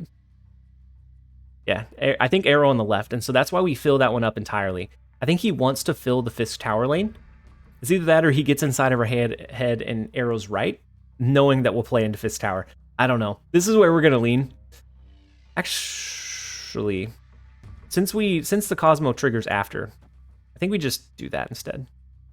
We play the one extra Titania. It doesn't matter as much, but yeah, 2 Titanias are better than the Cosmo. If we had initiative, I would like the Cosmo just to make sure that... Okay, so I guess he thought too hard about it. I guess he didn't have a way to keep up with the flood that we were going. Titania mid. So with... Okay, Titania mid would help it just in case he did have the Silver Surfer. This would buff this up by 4, so it would put us over that ledge. That probably would have been the same. Oh, he could move Nightcrawler as well. Nightcrawler I wasn't taking into account him moving. But Owen Lee, you're right. That would have been the better play line. And then thank you guys for the follow. We have Mr. Brightside, we have It's Jeet, we have Mitchell, we have Pappy, Bonus, Lord Jolo, and anyone else that I ended up missing. I appreciate you guys being here. Hopefully you had a fantastic weekend and your Monday has started off well. I feel like Owen Lee hit Infinite like day 1. He was he was flaunting the I feel like day 1 he was flaunting the Infinite card back as I was trying to climb, and he was absolutely just demolishing me. And then Jung Woos, thank you so much for the follow. We have Bloody Flying Frogs and Weighty as well. Thank you guys so much for the follows. So I turned off the sound from the notification because it became an issue last stream where it just continued to say "oh snap" over and over again. So I turned the sound down on that one. That way we could still keep them popping up, but not annoy everyone. It's 5 a.m. and I need to go to bed. Nighty-night, gamers. Preston, thank you so much for hanging out with us for a while. Hopefully you have a great night, and hopefully we catch you in the next stream. Hopefully tomorrow. I think tomorrow's stream will be a little bit earlier in the day. While we wait for Kang to be released. Hey Nick, how's it going? I hope you're having a fantastic day so far. Thank you for jumping in and joining us. And thank you for the follow as well. And then we have The Signal Lives On and Land Marco. Thank you guys for the follows. Good call. There's another streamer that has Captain America pop up and say say my language. Hey, welcome. It took you long enough. Thank you, Fail or Die Trying, for the Prime sub. The support with the Primes do not go unnoticed. They are very, very much appreciated. So thank you for dropping it and dropping your monthly sub on me, Fail or Die Trying. But yeah, last stream, it went off every single time someone followed, and it especially after raids, it got to the point where it just, like, it was distracting me, and I know it had to be annoying the chat, and so I turned the volume off of that one. We still have it on the subs, though, just to make sure that they are not missed and that they're recognized. I hope Arrow gets changed to pull in play order. I think that would be welcome. And then Fullbringer, thank you so much for the Prime sub as well. That brings us up to 34 for the day, which we hit about 40 on Friday, and the Leech play, right? Did they play Timestone last game or last turn? We hit 40 on Friday, and then Liminals, thank you so much for the Prime resub. Welcome back. Thank you for 3 months. And I didn't think we were going to get anywhere near that, but here you guys are proving me wrong once again. And so, Digital, thank you so much for the call out for the Leech, by the way, because I missed the time stone. I wasn't paying as much attention as I should have. So we played our She-Hulk. We curved it out a little bit early instead of skipping, so that we could get a little bit more value from him. They do have armor in the left. We have our Titania. We could use, let's see.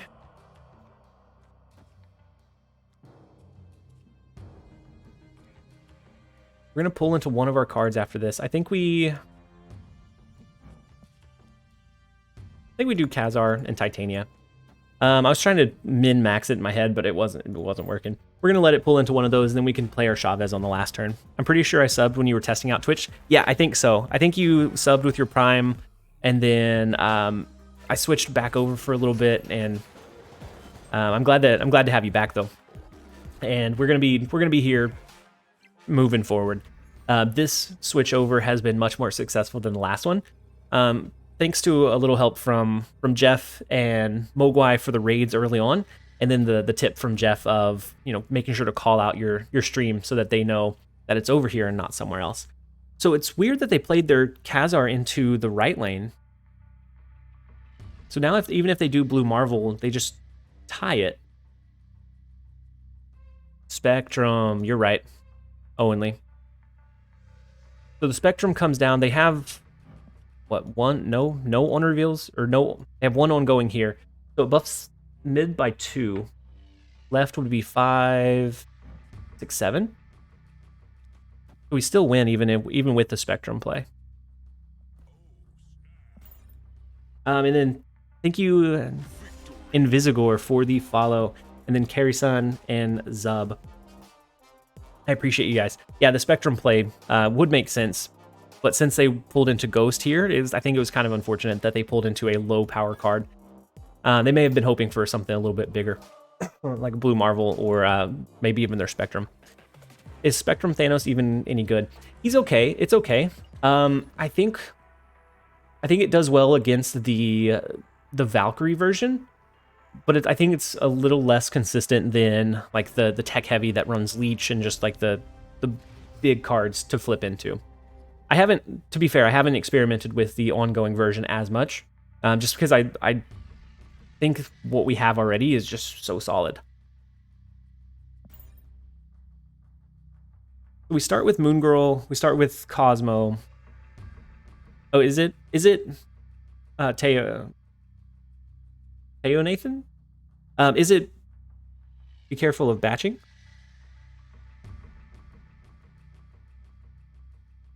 If that's a space drone. Careful of batching. Oh, like mid? If it's mid, we'll retreat out. Or if Space Throne is mid, we'll retreat out for 1 for sure. That's not great either. 2,800 tokens for Thanos. Got 600 earlier. Cubbyhole, you are almost there. Hopefully you're able to jump in and get it before any kind of nerfs or balances happen. Hopefully you're able to get it and enjoy it for a while. Now, it is really, really common. So, mind you, it might get old or tedious and you're going to be facing a lot of mirrors. But overall, I think it's still very, very solid. Spectrum gives a huge unexpected boost at the end. Yeah, I think you still have Lockjaw in that version though, right? Kazar Zoo TLSG thinks he's in full 1.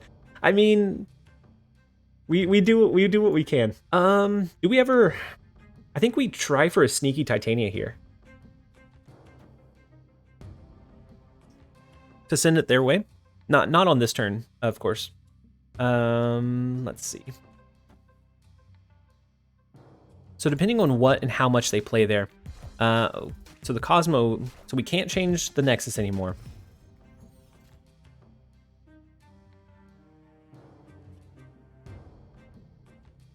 Zoo is still good outside of pool 3, but don't even think about it beating Shuri.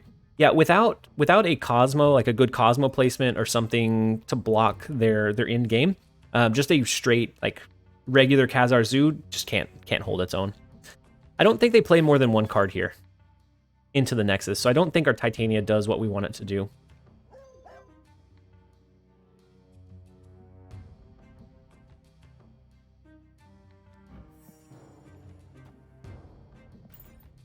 I'm going to do Sunspot and Soak. Wow. Well, that's not great.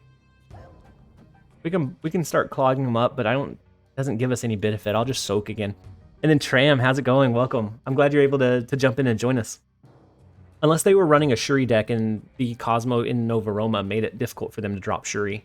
They would have to do something like Titania and then Shuri to the left.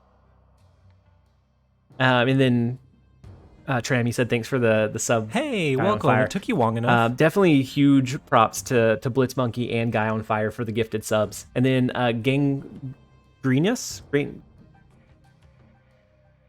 Gang, thank you so much for the Prime sub. I can't.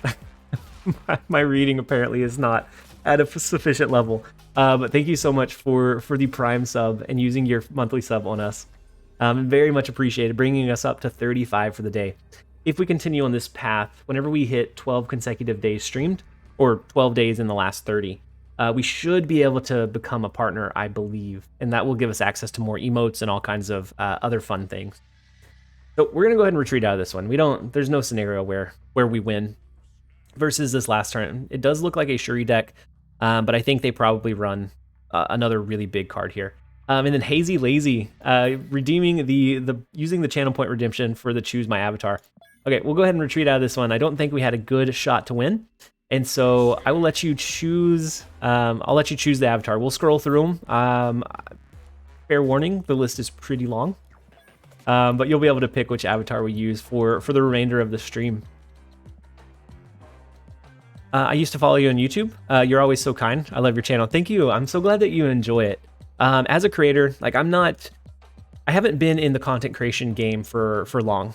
And so like hearing stuff like that and the positive feedback and just the support that you guys have given me is more than I could have asked for as someone new to the content creation scene. And so that's all that I could, you guys enjoying the content is honestly all that I could want. And so, Hazy Lazy, do you see an avatar that you want us to run? Hey, welcome. It took you long enough. Pratt Man, thank you so much for the Prime sub, for using your monthly Prime subscription on us. I appreciate it. Welcome. You're a natural, to be honest. Nick Fury, did I pass Nick Fury? This one? Do we want this Nick Fury? Anytime I want to get humbled a little bit, I scroll back to like the first couple of YouTube videos I posted on my most recent channel.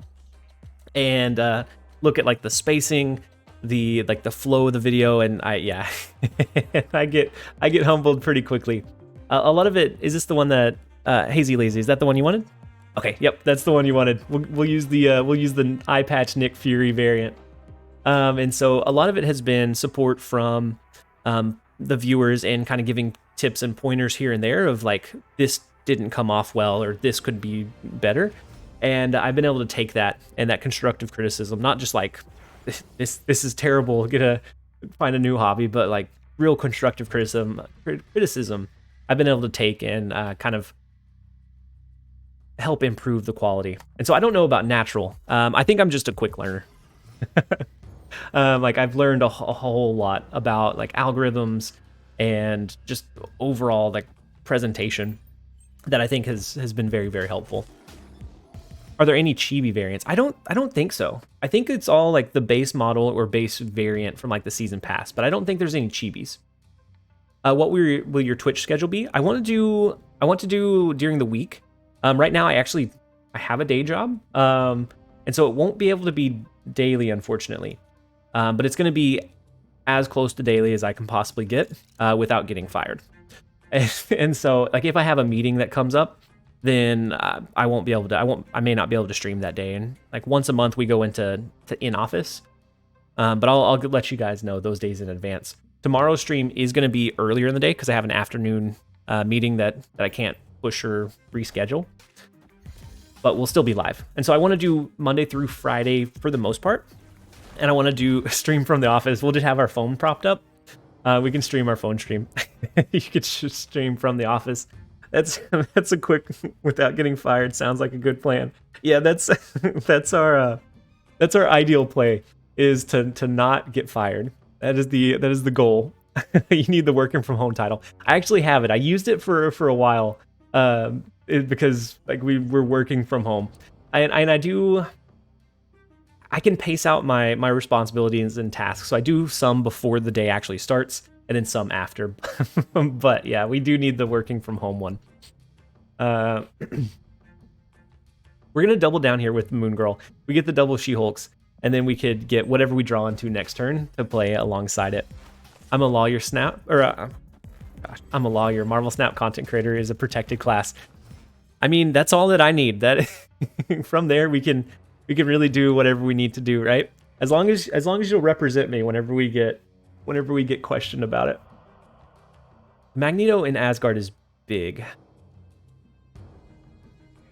Oh, and then the Galactus gamer. I wasn't even paying attention. I was too busy paying attention to chat. And then Snap. Oh, okay. Okay. We have the channel point redemption for us to snap, and so we will snap into it. Oh, we should have played our hood. The snap worked out. I don't know what their play line was, but the snap definitely worked out. Thank you for the channel point redemption.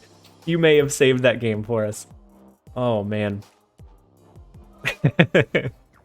You need to be the one that's Uatu. I've been playing your good card tempo deck and climbing fast. Really good deck. I'm so glad to hear that. And I try to do like a good spread of different like builds and accessible builds, because depending on your like pocket meta and what you enjoy playing, people's experience definitely varies. And so I'm glad that that one's working out for you. That one is another one that has done really, really well for me. Alongside like this. Hey, welcome. It took you long enough. The other kind of like flood or junk style decks. And then Incursio, thank you so much for the Prime sub, for supporting me and supporting the content with the Prime sub. What is the good card tempo again? Let's see if I have the list still pulled up. I know that I built them out. Let me see if I can grab it for you.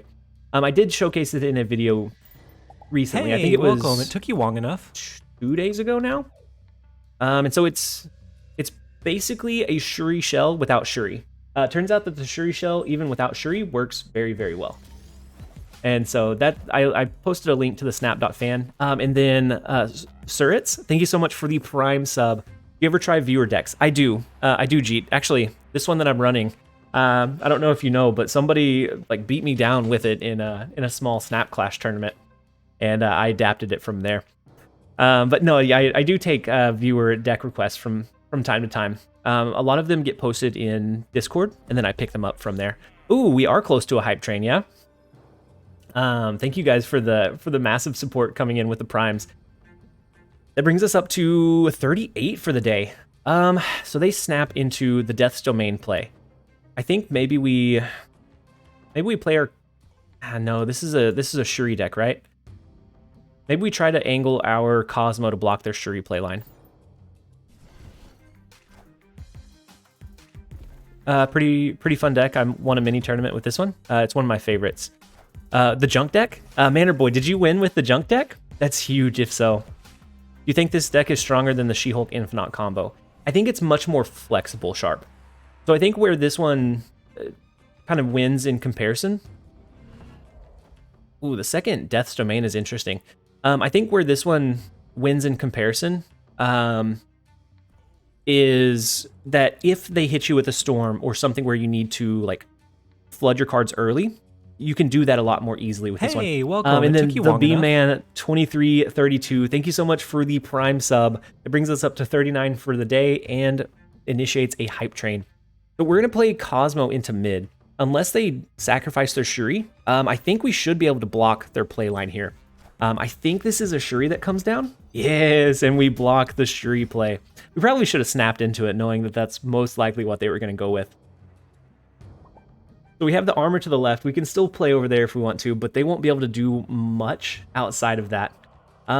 Maybe we just skip here to let our Sunspot soak. And then we can play something like Ant-Man and Titania here. Or maybe we don't need to soak this game, since we don't have the double cards. We could always do something like Kazar and Ant-Man. And on the last turn, depending on where they play here, we could maybe do a Chavez, maybe do Titania. But I think we'd be able to do it, adjust a little bit more easily instead of just skipping and absorbing energy. And then G, you said you have a spicy Wave Sarah you might want to try. So I almost got Hey, welcome. It took you long enough. Zed's Donger and Cruel Master. Thank you both for the tier 1 subs. Not even the Prime subs, but the tier 1 subs. Thank you guys so much for the support. Hey, welcome. It took you long enough. And that helps extend our hype train. Almost brings it up to tier 2. I almost got beaten. I was using this deck, and I almost got beaten by a Kingpin Wave Sarah deck. Oof. Why tempo? What does it mean? Tempo is just playing good value cards on curve so that you're pushing good value every single turn, so it makes it hard for your opponent to win. I think we do... maybe we reverse this order. We do soak some energy. I'm going to do Titania and Quinjet and let Sunspot soak at least 4 so that even if they do an arrow, we tie in this lane, then it comes down to a differential otherwise. And just in case they do an arrow, we're going to play Quinjet first. That way, if it pulls over and they both play here, I don't think the interaction works where she would send to their side, but I want to make sure. The Maximus is big. But we have the Titania over there for the 5. We have the 4 from the Soak. And then the 2 extra from Red Skull. It's going to be close. Actually, no, we take the lead by 1 against the Shuri deck for the 4-cube win. I realize curve is also a card game term. Yeah, so curve is just like your energy, like what the cards cost. I don't know, a lot of people said Titania was good. Then she came out and a lot of people said she was bad. Now she's great.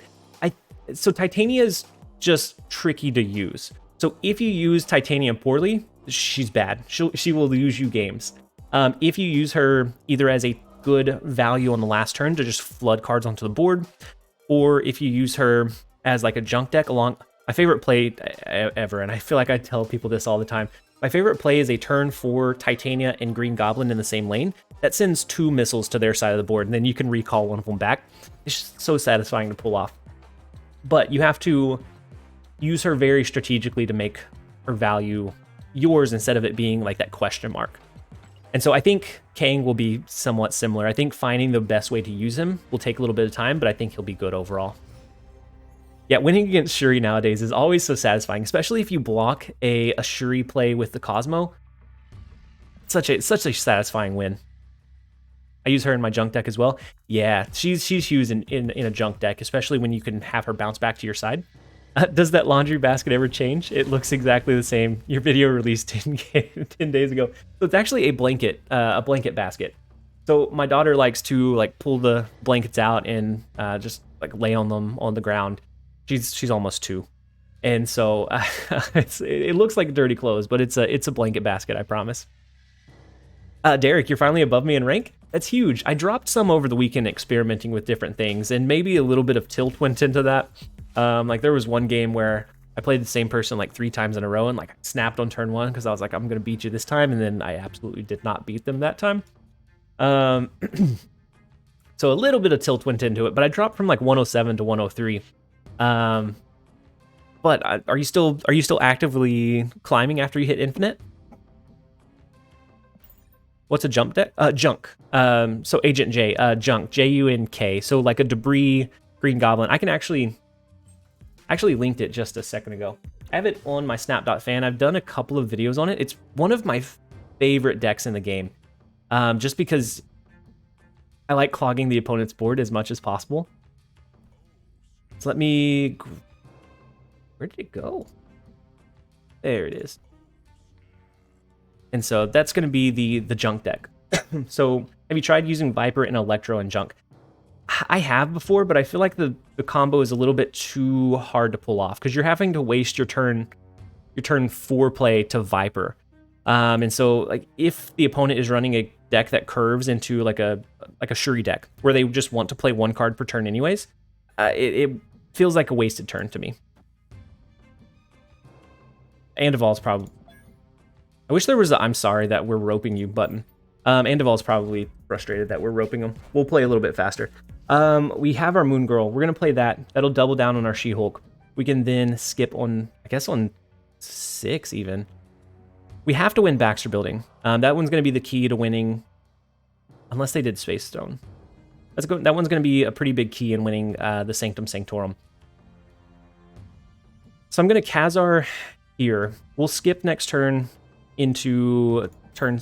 Oh, wait, they have Reality Stone. They can change Limbo, right? Oh, man. That's not great. We probably should have skipped here just to make sure we could flood our cards when we needed to. Thanos Zoo or regular Zoo? Which do you prefer? I like regular Zoo. Thanos Zoo can get... With all the stones, can get clunky depending on how you build it. I like the regular Zoo just with like the flexibility that it brings. I think we lose this one to a Reality Stone. We can do 1 She-Hulk, 1 Ant-Man to win one of these 2 lanes, but we still lose the other one. So since we lose it, if they Reality Stone, we're just gonna skip. Yeah, the arrow into the Reality Stone is about what we would have expected. We didn't play that one well. We should have skipped on turn 5, knowing they still had Reality Stone in their deck. I realized it a second too late, and we will suffer the consequences. The 0 remove Titania's switch. He does. So if you use 0 and then Titania, she's a vanilla card, and so she won't bounce back and forth. So changing Limbo used to not, but it felt like a little bit of a bug. Yeah, it does feel bad going from like what you expected to just be a 2-cube turn into losing like 4, maybe even 8 sometimes. It can feel bad whenever they do change Limbo, and I found that it doesn't happen all that often, and a lot of times you can see it coming. Which character avatar is the one you're using? This one's Nick Fury. So it's Nick Fury with an eye patch. Limbo is fun with Galactus. Yeah, I have, being the Galactus player, I've messed that up several times though. Like thinking I was clever using Galactus and I had an extra turn to play, and then I took away Limbo and lost the game. I've shot myself in the foot a few times with it. So do we ever? I think we try to armor into mid. It won't do us much good until really at all. But if we can grab initiative over them, that might help us position a Cosmo where we need to. I have a move ramp deck idea that I'm looking forward to toying with next season.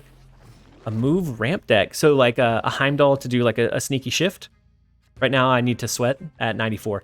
Yeah, definitely run what's working well and then, grind it out, get there, and then you can experiment afterwards. I run Scarlet Witch on so many of my decks because of that, also flooding, etc. Yeah, Scarlet Witch, I like Scarlet. Me and Scarlet Witch have a love-hate relationship. Like she's good sometimes, but other times she stabs you in the back. And so I don't know. I run her quite a bit too, just for the flexibility. But it always feels bad when she switches it into like, I don't know, bar with no name and loses you an 8-cube game because of it. So they did Black Widow and Green Goblin. This looks like probably a junk deck. I think we play our Sunspot. Maybe we Moon Girl the Sunspot. That's not great. It will let us play Kazar early though. We'll Moon Girl it. Scarlet Throne. Scarlet's Throne Room hurts me too often. Yeah, Scarlet into Throne Room can hurt too. And then it is the junk deck. They have the Viper that sends the hood over. We should have went with the Sunspot in that location. Unfortunately, we did not. We can secretly buff that lane by 1 or by 2 or 4. I don't think that's enough to win off of. But it's okay, I guess.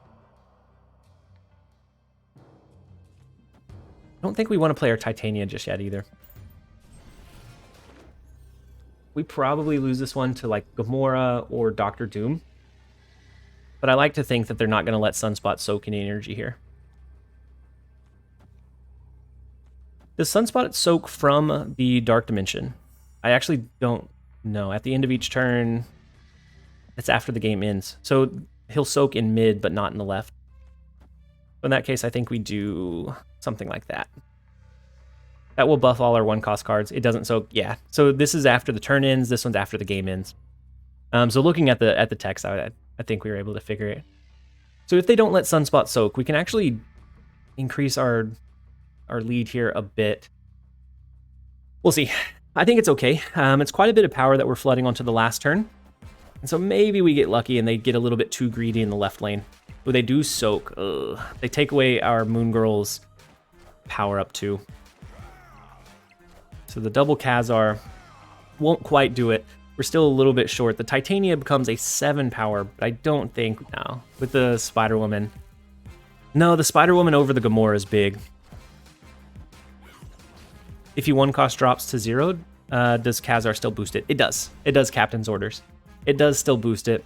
Unfortunately, they let their Sunspot soak, which makes sense in a junk deck. And actually, the junk deck that I linked, it has Gamora, but that was before Spider-Woman's update. This is the junk deck that I ran. I think Spider-Woman might be a better play than Gamora in a lot of situations, just because you don't have to time it quite as well. It doesn't get within Shang-Chi range. You can use it early or into a full lane. So I think we take Gamora out for Spider-Woman. I'll test it out later, but I think it'd be a decent sub overall. I shall need Titania. Is there a good replacement in that junk deck? I'd say Ant-Man. Ant-Man's still pretty decent. Ooh, not that one. Ant-Man's still pretty decent in there. It gives a good kind of lane cap. It's 4 power on the last turn for 1 energy. It's just not quite as flexible. I think it's still good value, but just not quite as much. And then, Ook, how's it going? Welcome. I'm glad you're able to find the stream and jump in and join us today. Hopefully you had a great weekend. So far, we've been doing decently with this deck. It's been a little bit of back and forth. Oh no, the hype train was completed. I thought I missed a couple of subs, but it was just the hype train ending a little while back. But thanks everyone for the follows. We have Raptorino, we have Booker, Flashgit, Jokers, Vienna, Tweaks. Thank you guys so much. Anyone that I missed as well. Should you tank matches after gaining Infant to lower your MMR for next season? I would say no. Like you can. It's very easy to do.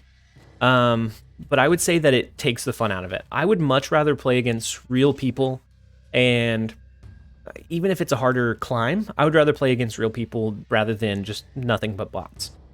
And so like you can, it won't hurt you other than just, I think, being boring overall. And if you drop it too low, then you're never gonna, if you drop it too low, then you won't match against like any real players.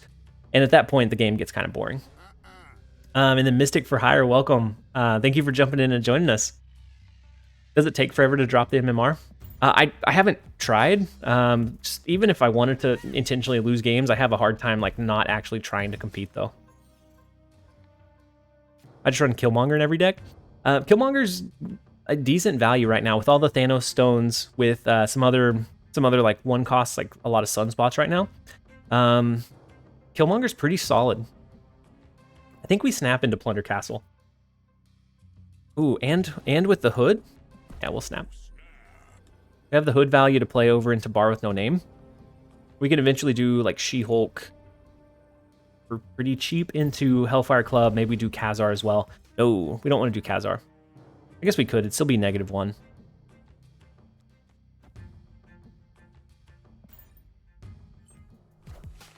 Killmonger for one half of decks, Shang-Chi for the other. Yeah, they're the flexible tech cards. I like Cosmo a little bit better than those because if you can stop them from happening at all, so if you can stop like the Shuri buff, then it always feels a little bit more satisfying to call someone out with the Cosmo play. You just pulled Orca. Orca's not terrible. It's just he's not as flexible, so it's very linear what you can do with him.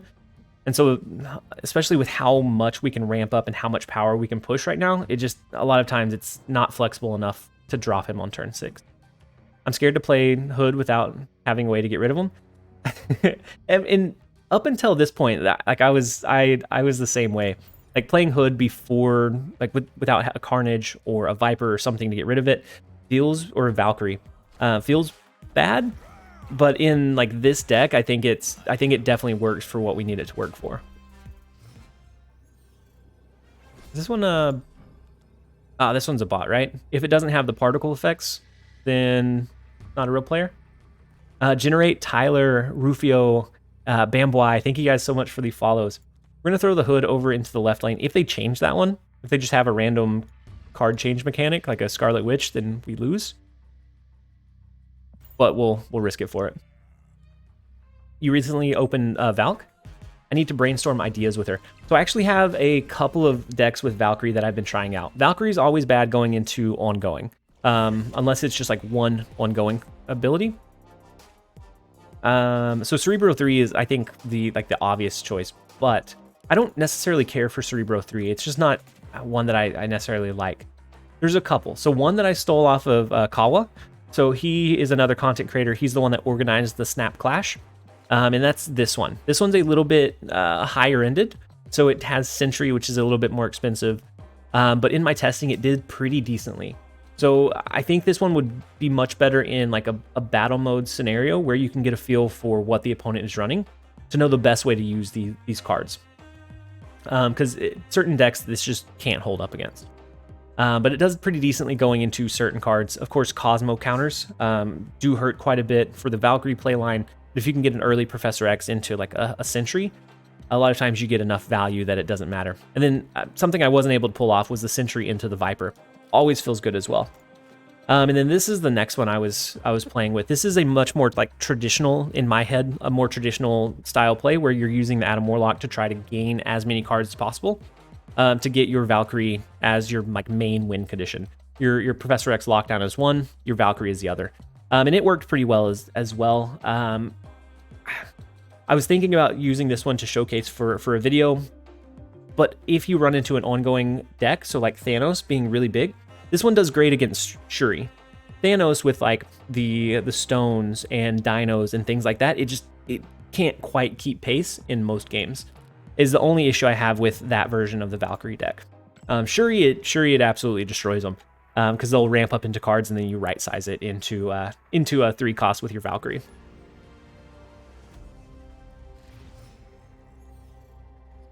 I main Galactus Valkyrie. Galactus Valkyrie is something that I haven't tried. She's good in the, you're right. She's good in the ongoing Thanos variant. I stopped experimenting much with Thanos just whenever he became like so popular. And I try to experiment with a lot more accessible cards. But whenever he became so incredibly popular, I stopped experimenting much with him just because he's all over the place. And so like those are going to get covered, I think, regardless. But I do think Valkyrie's good in the ongoing version. Again, still gets blocked by Cosmo, but otherwise I think it's a very, very strong tech card in it. Suri Pro is just hot garbage right now in the current meta. Yeah, it just can't quite keep up with a lot of the things, which is unfortunate. I do like a Cerebro 2 deck, but yeah, it just can't quite keep up with the power push in most scenarios. Do you use your fireplace often? It gives a cozy vibe to your videos. Just curious. I don't. Not actually. I haven't actually. I've never used it. So I, like we have it. We just I've never used it so far. Thanks for the ideas for Valkyrie. Yeah, no problem. Hopefully you find one that kind of fits and works for you. Valkyrie is one of those cards that she has a really cool effect, but she doesn't feel consistent enough for me. The Polaris pulling our Zabu over is unfortunate. So then it pushes the Polaris into mid. So this looks like maybe the Freddy Babes value version. So I would expect like a Miles Morales to come down. They probably have Killmonger too. So if that's the case, we run armor. We start letting Sunspot soak. Our best bet, our only bet would be to draw Hood, to play it into Bar with No Name to make those equal. Otherwise, I don't think we have a shot here. There's Hood. That can work. We can use that. All right, I think we soak one more turn here. We soak one more turn into an Ant-Man and a Hood. Hood would make these 0. We'll see if we can outpower them. We'd have to win this lane by more than 5. And I don't know. Ooh, they have Arrow as a last turn play potential too. That'd be really risky into Bar with No Name, right? We could Chavez mid last turn. I guess we could have played it early. Yeah. This will let us soak some more. I think it would have been more power to just do that. Do the Ant-Man first and then the Hood. Yeah, the Black Bolt into the stature is gonna be the value. I think it's just they played it for the stats at that point. I think they realized the Cosmo play was there and they played it for the stat line. We're gonna soak 4 more. We're gonna have 8 extra power here. So if they have any more than, that doesn't win it for us, right? So 8 extra power puts us to 22. We have to win mid by 5, or we have to win left by 5. So if they have any more than 2, right? Yeah, we'll retreat out of this one. We probably should have went with what Only said would be the Ant-Man last turn, the Hood over, and then we could have played Chavez into the middle. That would have made it much easier to win, but next time. We'll get them next time. Any with the Doggo variant is a good variant. Yeah, I like this Black Bolt. That's actually a Black Bolt that I have. I don't run Black Bolt often, and he's fine in a stature deck. But similar to why I don't experiment with Shuri, or not Shuri, but Thanos, is because it's so inaccessible. And I don't know. I don't want to brew too much because I want people to be able to try out and test what I build. And so the Black Bolt that I have that's the variant that I use too. I definitely like the variant. I wish I got to use him more often, but he's just not as strong without stature. And Deadpool riding on the Taco Kitty is also, yeah. Despite the fact there's a crate, or there's a Kate, yeah. So if we can flood the Sacred Timeline, we get another Sunspot, we get another She-Hulk, we get another Zabu. I think we're going to push to flood it first from Coolbird. And thank you guys for the follows, by the way. I know I didn't call out the last several. It looks like it just continually going off.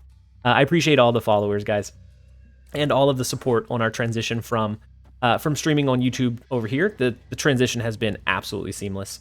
I couldn't have asked for a better welcome than what we've gotten.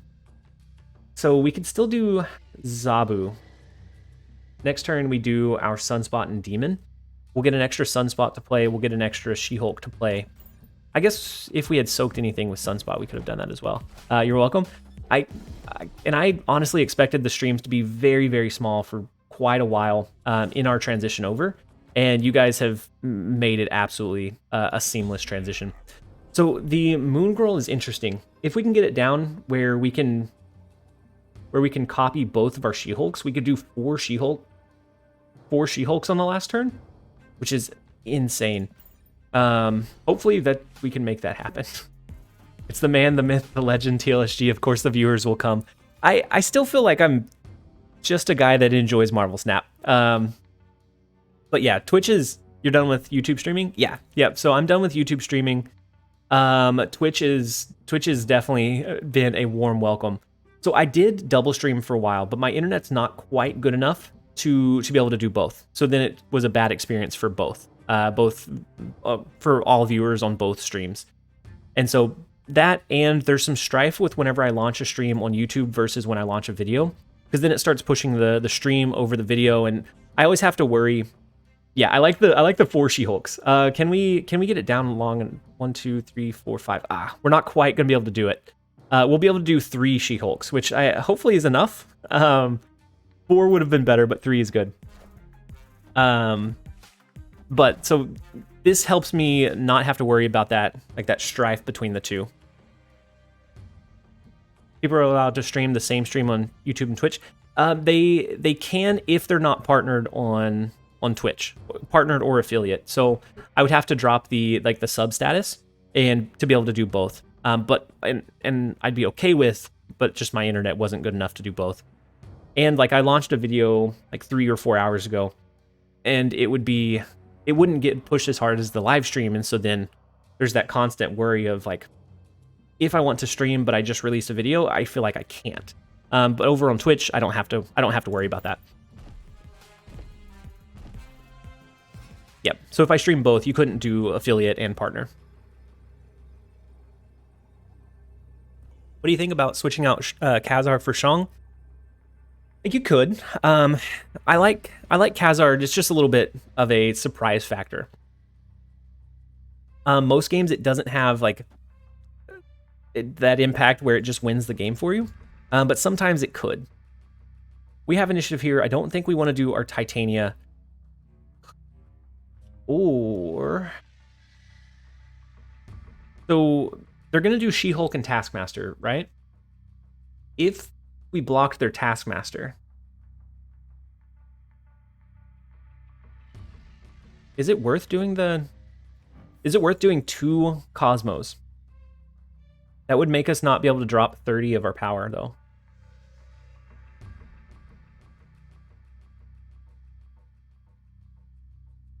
Or you can get affiliate, just not the 50-50 contract anymore. So if I'm streaming to both, I can't. If I'm streaming to both at the same time. For the videos on demand, I'm uploading those to a separate YouTube channel. But I just can't stream at both of them at the same time. So I think we have the 40 power from their She-Hulk and their... What?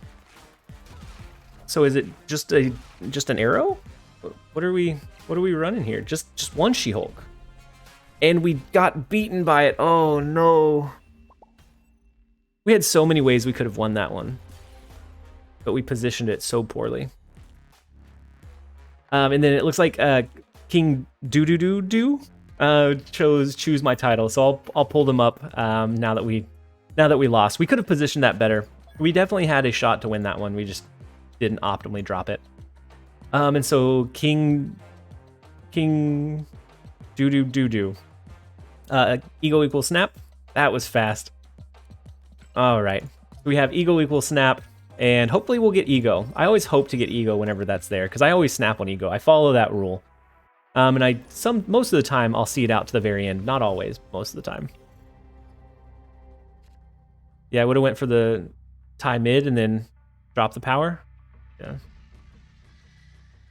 The only correct title is cool. I mean, we have that one. It's just I have too many titles, by the way. Who would you replace She-Hulk with? So I don't think you can replace She-Hulk in this one. So being like, she offers like 20 points of the power on that last turn if you doubled her. And it's really hard to replicate that. I had an Ego game today with Death's Domain and neither played into it. Wow. I can't say that I've ever seen Ego avoid playing into like the worst location. That Nick Fury avatar is actually pretty cool. So I think it's from the Nick Fury season pass, which I think was released right before global launch. And Nick Fury was one of the season pass releases that just kind of got overlooked and didn't get played much until somewhat recently, and still now he's not played very often. But I do like the avatar itself. Ooh, we get Quinjet value from the District X. I think we'll go ahead and snap into it. And then we did get the untapped GG bot, and so if you use the exclamation deck, it will give you the link to the current deck that we're using. And so I'm glad to see that that's working. So 2 seconds ago, thank you so much for testing out the functionality of it. We have Maria Hill that's free. The 1 cost that she generates will be free. I think we just soak here. We have the Kazar value. We get the extra value from Maria Hill. I think we just play her and then skip with the rest and let Sunspot do some soaking. There's a player named Cool with the title of the same name. That's awesome. And then the extra Quinjet value from Maria Hill, that's massive. Everything. And then the Shanna to go with the Kazar. What is this game? This is beautiful. They do have the Lockjaw that rotates, but oh my gosh. Finally find you on Twitch? Yeah, Rickster. We recently made the transition over. And it's been an amazing. Teach me how to RNG. I don't know how to RNG, but we will absolutely take it. I think I'm gonna just play the Quinjet here though. If they have a Killmonger somewhere, then we just will lose because we're gonna have so many 1 costs on the board. But all of our cards are going to be so incredibly cheap. A zero cost Lady Sif, the Shanna for 1. Let's play Kazar this turn, just in case they do something. Just in case we draw something a little bit bigger next turn. But then we can just go for a full flood. The Infinite mid is big from the skip and the Sunspot soak. We can actually potentially compete with it though. The 2 cost Abomination, we will take it. I think it's Abomination, Demon. We do Shanna to the right. Maybe Shanna and Lady Sif to the right. This is so many cards that we can flood. Careful of Leech. That would have been awful. The Leech play would have just destroyed us. A Dazzler here would have been great. The 2 cost Abomination is next level. they rotate into Shocker. The Demon over there, we might be able to make this one and pull this one out. The 6 power Demon, depending on what Shanna decides to give us, the RNG Blade is not. Oh, it ties it for us though. So that gets us close. We lose the point differential, right? No, wait, no, we lose it by 1. Yeah, no, we win it. Okay, my math is terrible apparently. So we win this one by 6. We lose this one by 5. We win by 1. What in the world is this game? Yeah, it was calculated.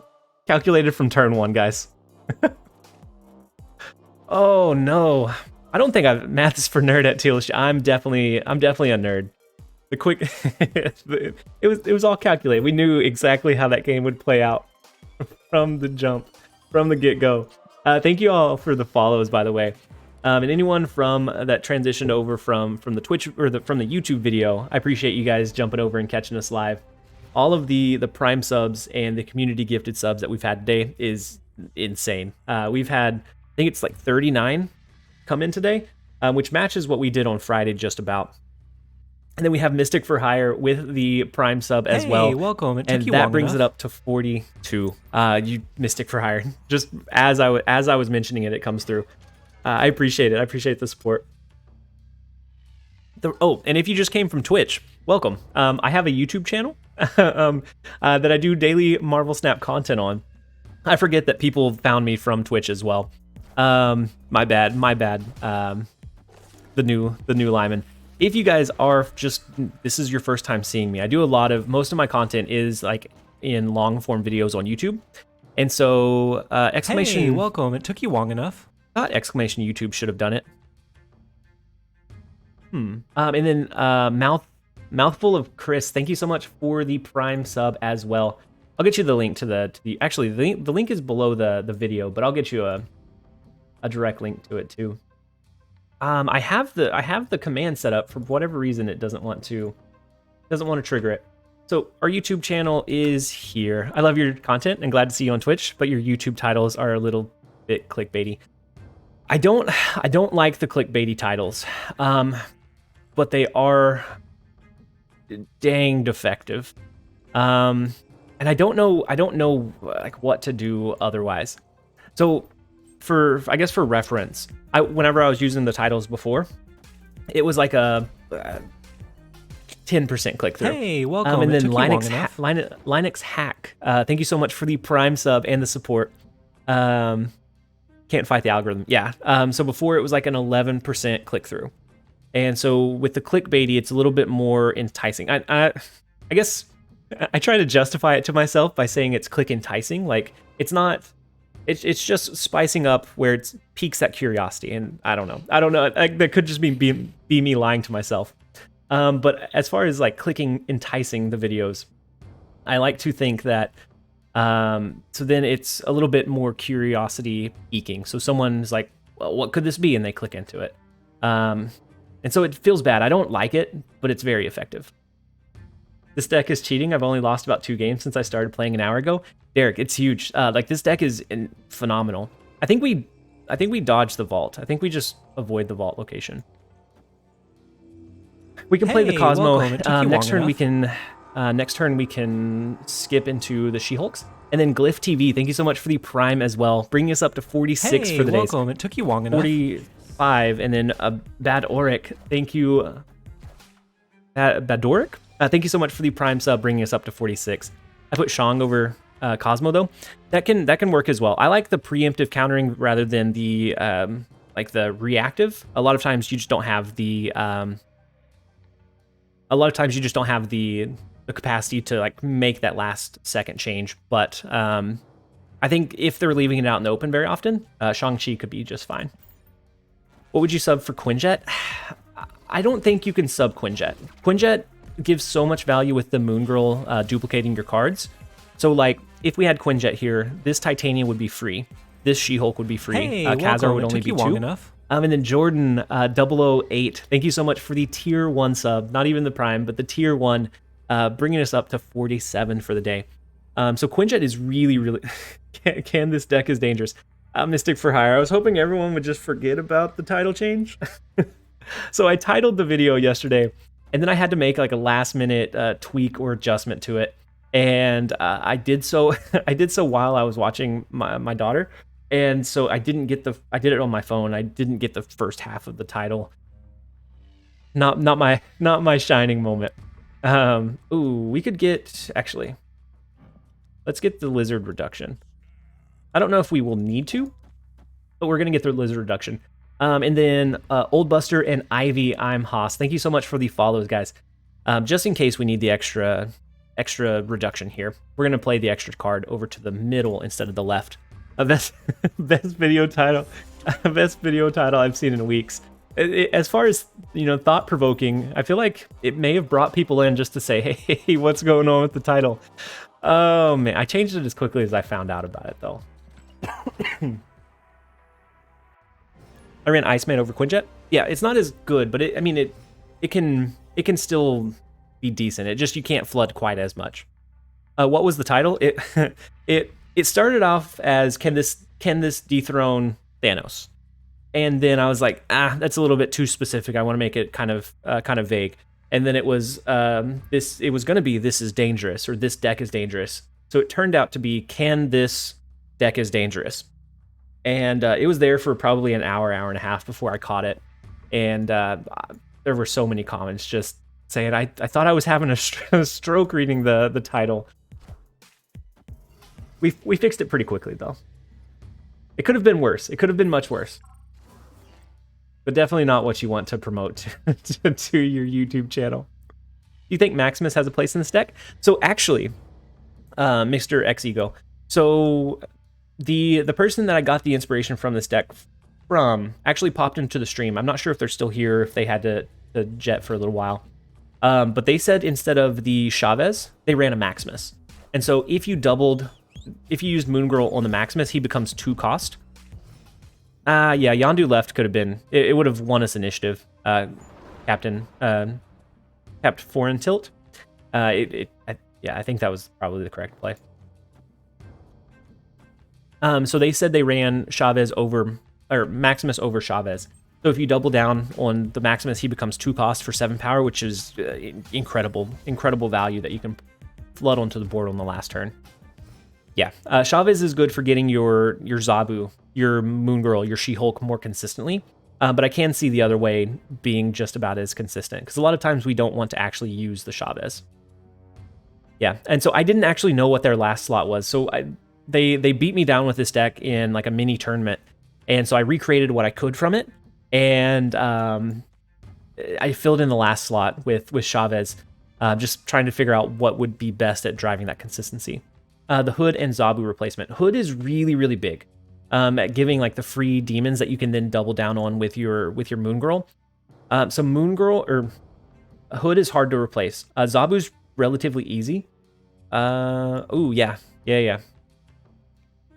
I think if they run Shuri, they probably run Shuri to the left though. I don't know which one I would rather do. I think we're gonna double down on our Cosmo. So if they get Shuri off, then we're gonna try to block their Taskmaster or their Arnim Zola. Oh yeah, it's the hub card, so they may not be running Shuri. But the Zabu can be either an Iceman, a Scorpion, or even a Quake if you're feeling like really cheeky.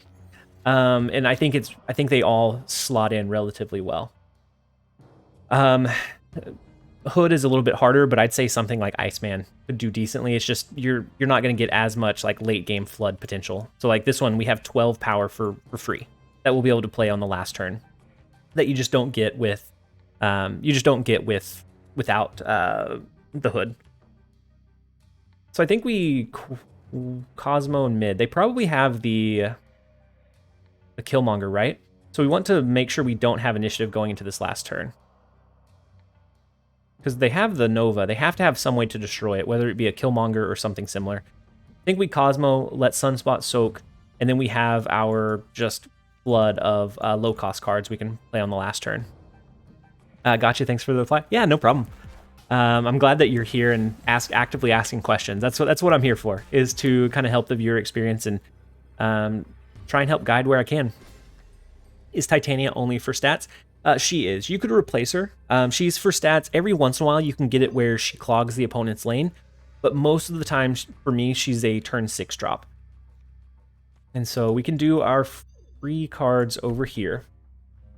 Do we do a demon? Do we even want to Kazar? We dropped initiative, thankfully. I don't know that we even want to Kazar. I think it's going to be more beneficial to do maybe like a second Cosmo to stop an Enchantress, maybe? We want to block the arrow, too. can't quite squeeze out everything we want to squeeze out here.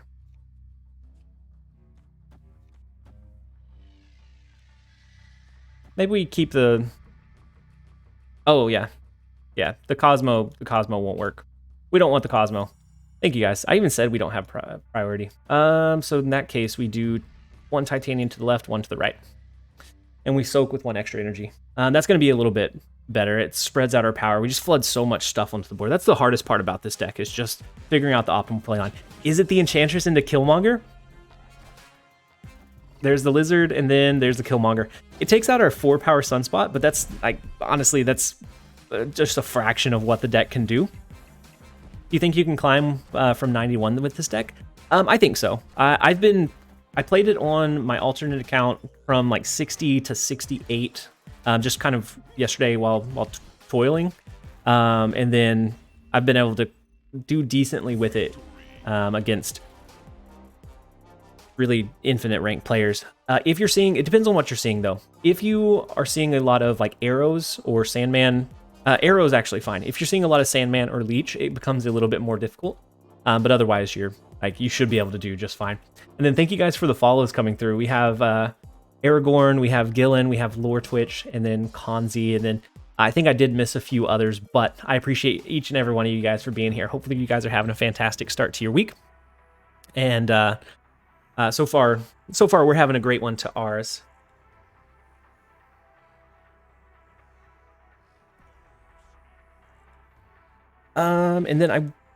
So I think one more, and then we'll take like a quick minute break while I had a work thing that popped up. And so a quick minute break should let me finish that, and then we would be back at it. So I'll run about 1 minute of ads, and then we'll be back. But don't go anywhere, guys. We won't be gone very long. I didn't realize you moved to Twitch. Yeah, we did. So last week we actually moved to Twitch. It's something that came up. Like, it's been something that I've toyed with in my head for a while, but it was so daunting to make the change. So making the change when I had an established viewership on YouTube was something that, like, it's hard to give that up whenever you know that is something that's there, for something that, like, you don't know how it's going to go. But everybody has been so incredibly supportive with the transition, with switching over platforms, that I couldn't have imagined it going any better than it has. To be able to go from like streaming to 40 people to back to our normal numbers in a week I'm blown away by the support of everyone jumping over, sharing the Prime subs, just sharing their overall just support for me and the content. I'm floored with the generosity that our little community, our growing, I guess it's not little anymore, our growing community has. I hope no one at your work watches Twitch. Yeah, Shady Face, that's always a worry of mine. That is always a pretty big worry of mine, is like, one day what happens if somebody is like, I kind of like this game, we're gonna check it out, and then they see me and they're like, well, I thought he was working. It is a bit of a concern. Hopefully by that point we could be fine if it just happened to force us into going full time, but I don't think we're there yet. And then Oranos, thank you so much for the Prime sub. That brings us up to 48 for the day. So much support and generosity from you guys. I can't thank you guys enough. So we have the Quinjet. We can double down on, thank you for all the follows that fell through as well. We can double down on our 2 free demons. We're gonna have 4 demons on the last turn. Still waiting for my Titania. I hope you get her soon. I hope you get her very, very soon. Mentioning it in your video is a great call. I probably wouldn't have realized otherwise. Yeah, so that piece of advice actually came from Jeff. So he popped into the stream like the second day that I was here, and like, he raided us with a massive raid that kind of helped gain some initiative. It took you long enough. And then Nebsnave, thank you so much for the Prime sub. I appreciate the support. Appreciate you being here. And we'll continue to get a growing list of emotes. I have a lot pending that we can upload. It's just getting the slots once we get partnered. But I appreciate having you here. I appreciate the support. But he popped into the stream and made the suggestion. I think it made a whole lot of difference, being able to go from being able to help transition people over from that change. Stumbled upon your stream and have been really enjoying. I just started playing the other week, so it's a lot of fun to watch. Hey, Oranos, thank you so much. I'm glad to hear that you're enjoying it.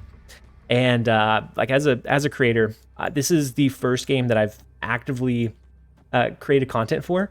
And so as a new creator, that's honestly all that I could ask for, is that you're enjoying the content, you're enjoying the streams. And if there's any questions that come up or anything that you ever, I try my best to answer all questions that come through. It does get a few do get past me, but I do try and answer as much. And then we also have a Discord that if you do exclamation Discord, that has a lot of positive vibes that kind of hover around like my community, and they're there to help as well. So we're gonna flood the board here. I don't know if this is the optimal power placement. If we could get rid of one more card, we'd be able to trigger Strong Guy 2, which would have been so much fun to do.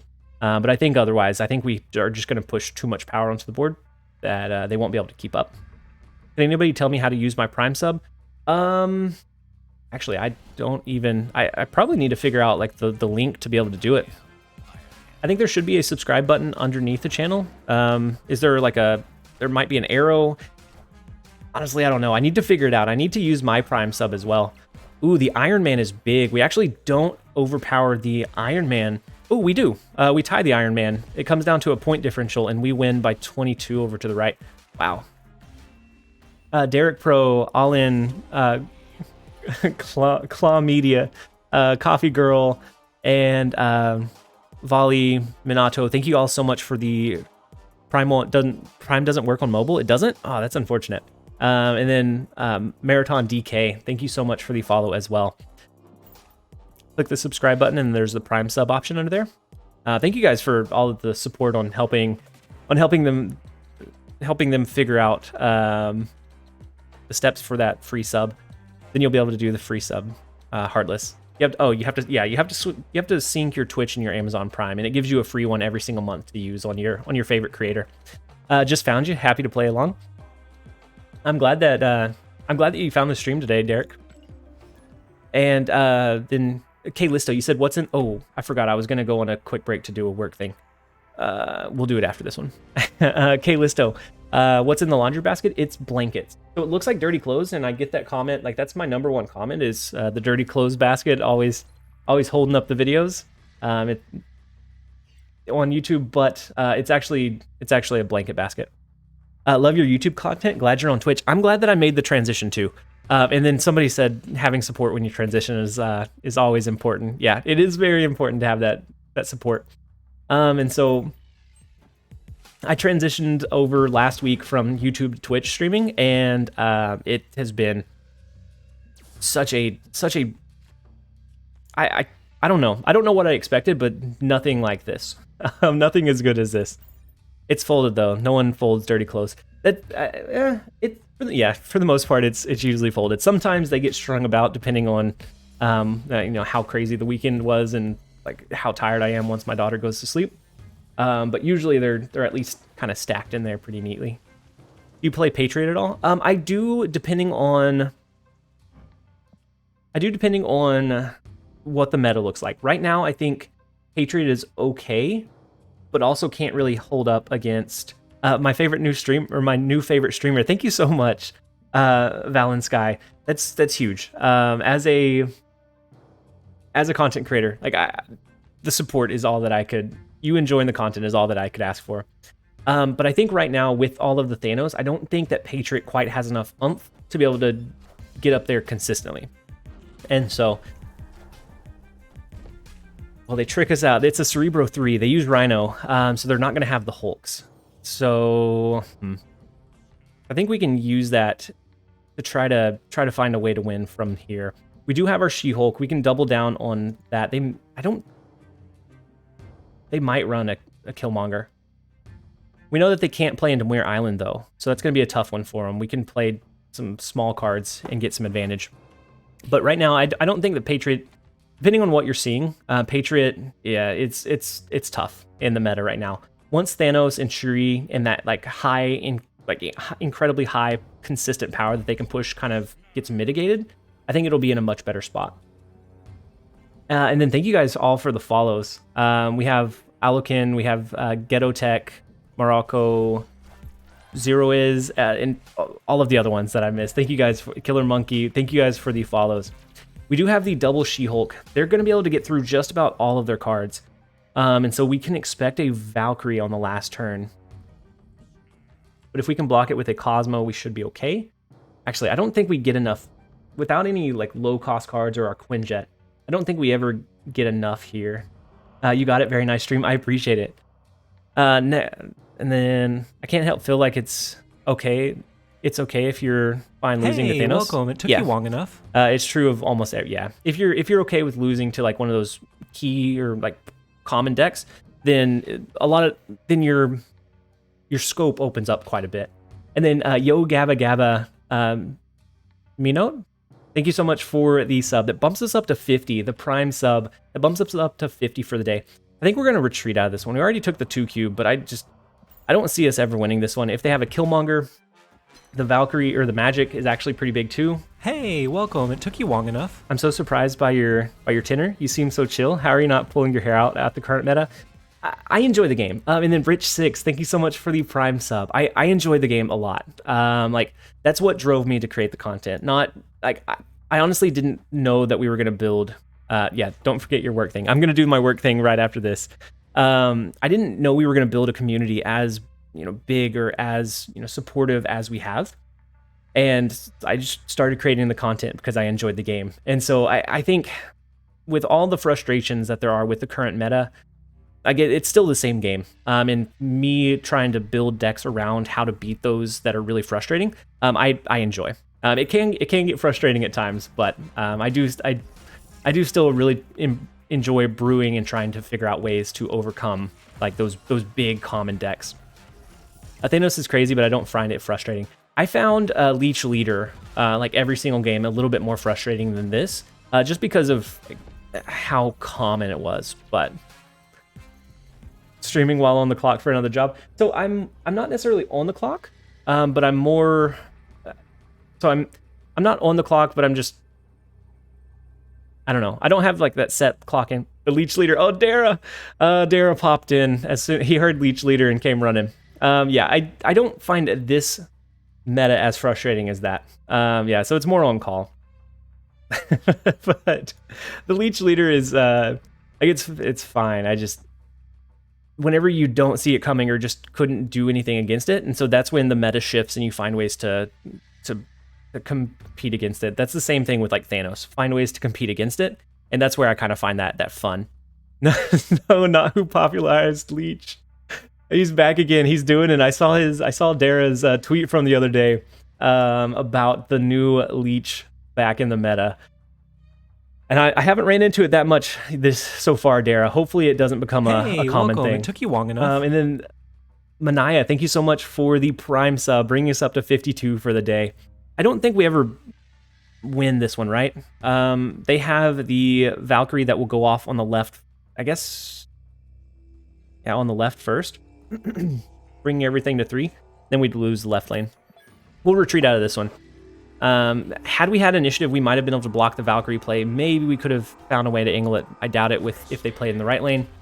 But I don't like losing to Cerebro 3. But it does happen. They did get the better of us with that Rhino play. Thank you all for the follows coming through, by the way. So I'm gonna run first streamer I subscribe to, and it's worth it. Thank you so much. I like the support is so appreciated. I say it a lot, but I don't know I don't know how to fully express how much it means. So I'm gonna run about 1 minute of ads real quick while I take care of a work request that came through. And so if you're not a sub, don't worry, you're not gonna miss anything. And then we will be back playing a little bit more of the same. Play with Leader. Leader's tough right now. He's playable. He's just harder to use overall. So.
All right, so we should be good to go. It took a little bit longer than a minute, but hopefully not too much longer.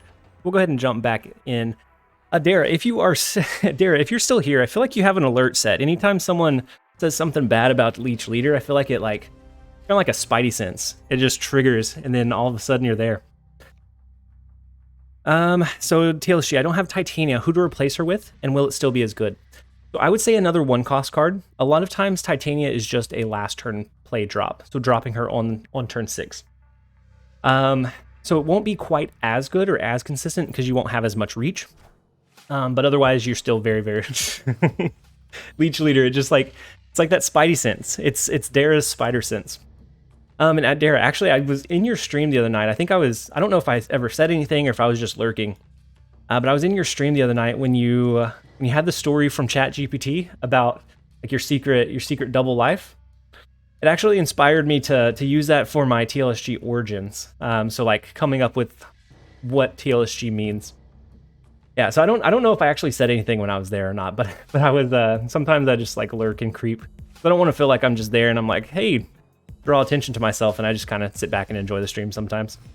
So ChatGPT came up with some wild stuff. ChatGPT scares me sometimes. So I turned it into a command. The first one was I was an avid hiker. I got lost, and TLSG is actually not a... It's an invention that I created. And so I turned it into a command. And I didn't come up with one today. I haven't turned the one from last stream into a command yet, but it was like very motivational, and like some of the stuff that it can come up with is just so like I haven't messed with ChatGPT much, but it's kind of scary how good some of the stuff it can come up with is. Storm would be good in this meta if Thanos wasn't a thing, because Shuri decks don't do well into it. I don't know. A lot of the decks will still run like Sunspot, and they could end up floating energy. So I don't know if it would be as good as what we want otherwise. That Sandman is rough. Since we didn't see it coming, we don't have a lot of cards out on the board. I think we're going to play our Sunspot. Next turn, we may just let it soak. Yeah, ChatGPT is spooky. It's amazing for, context-aware idea generation. Yeah, because all I typed in was, like, origin story for TLSG, and it just came up with this, like, really long, and I, of course, shortened it, but it came up with this, like, really long, like, detailed, backstory-driven, just story that was just so wild to hear. So they have the Zero. They probably have Dr. Doom, right? Captain Marvel's pretty big.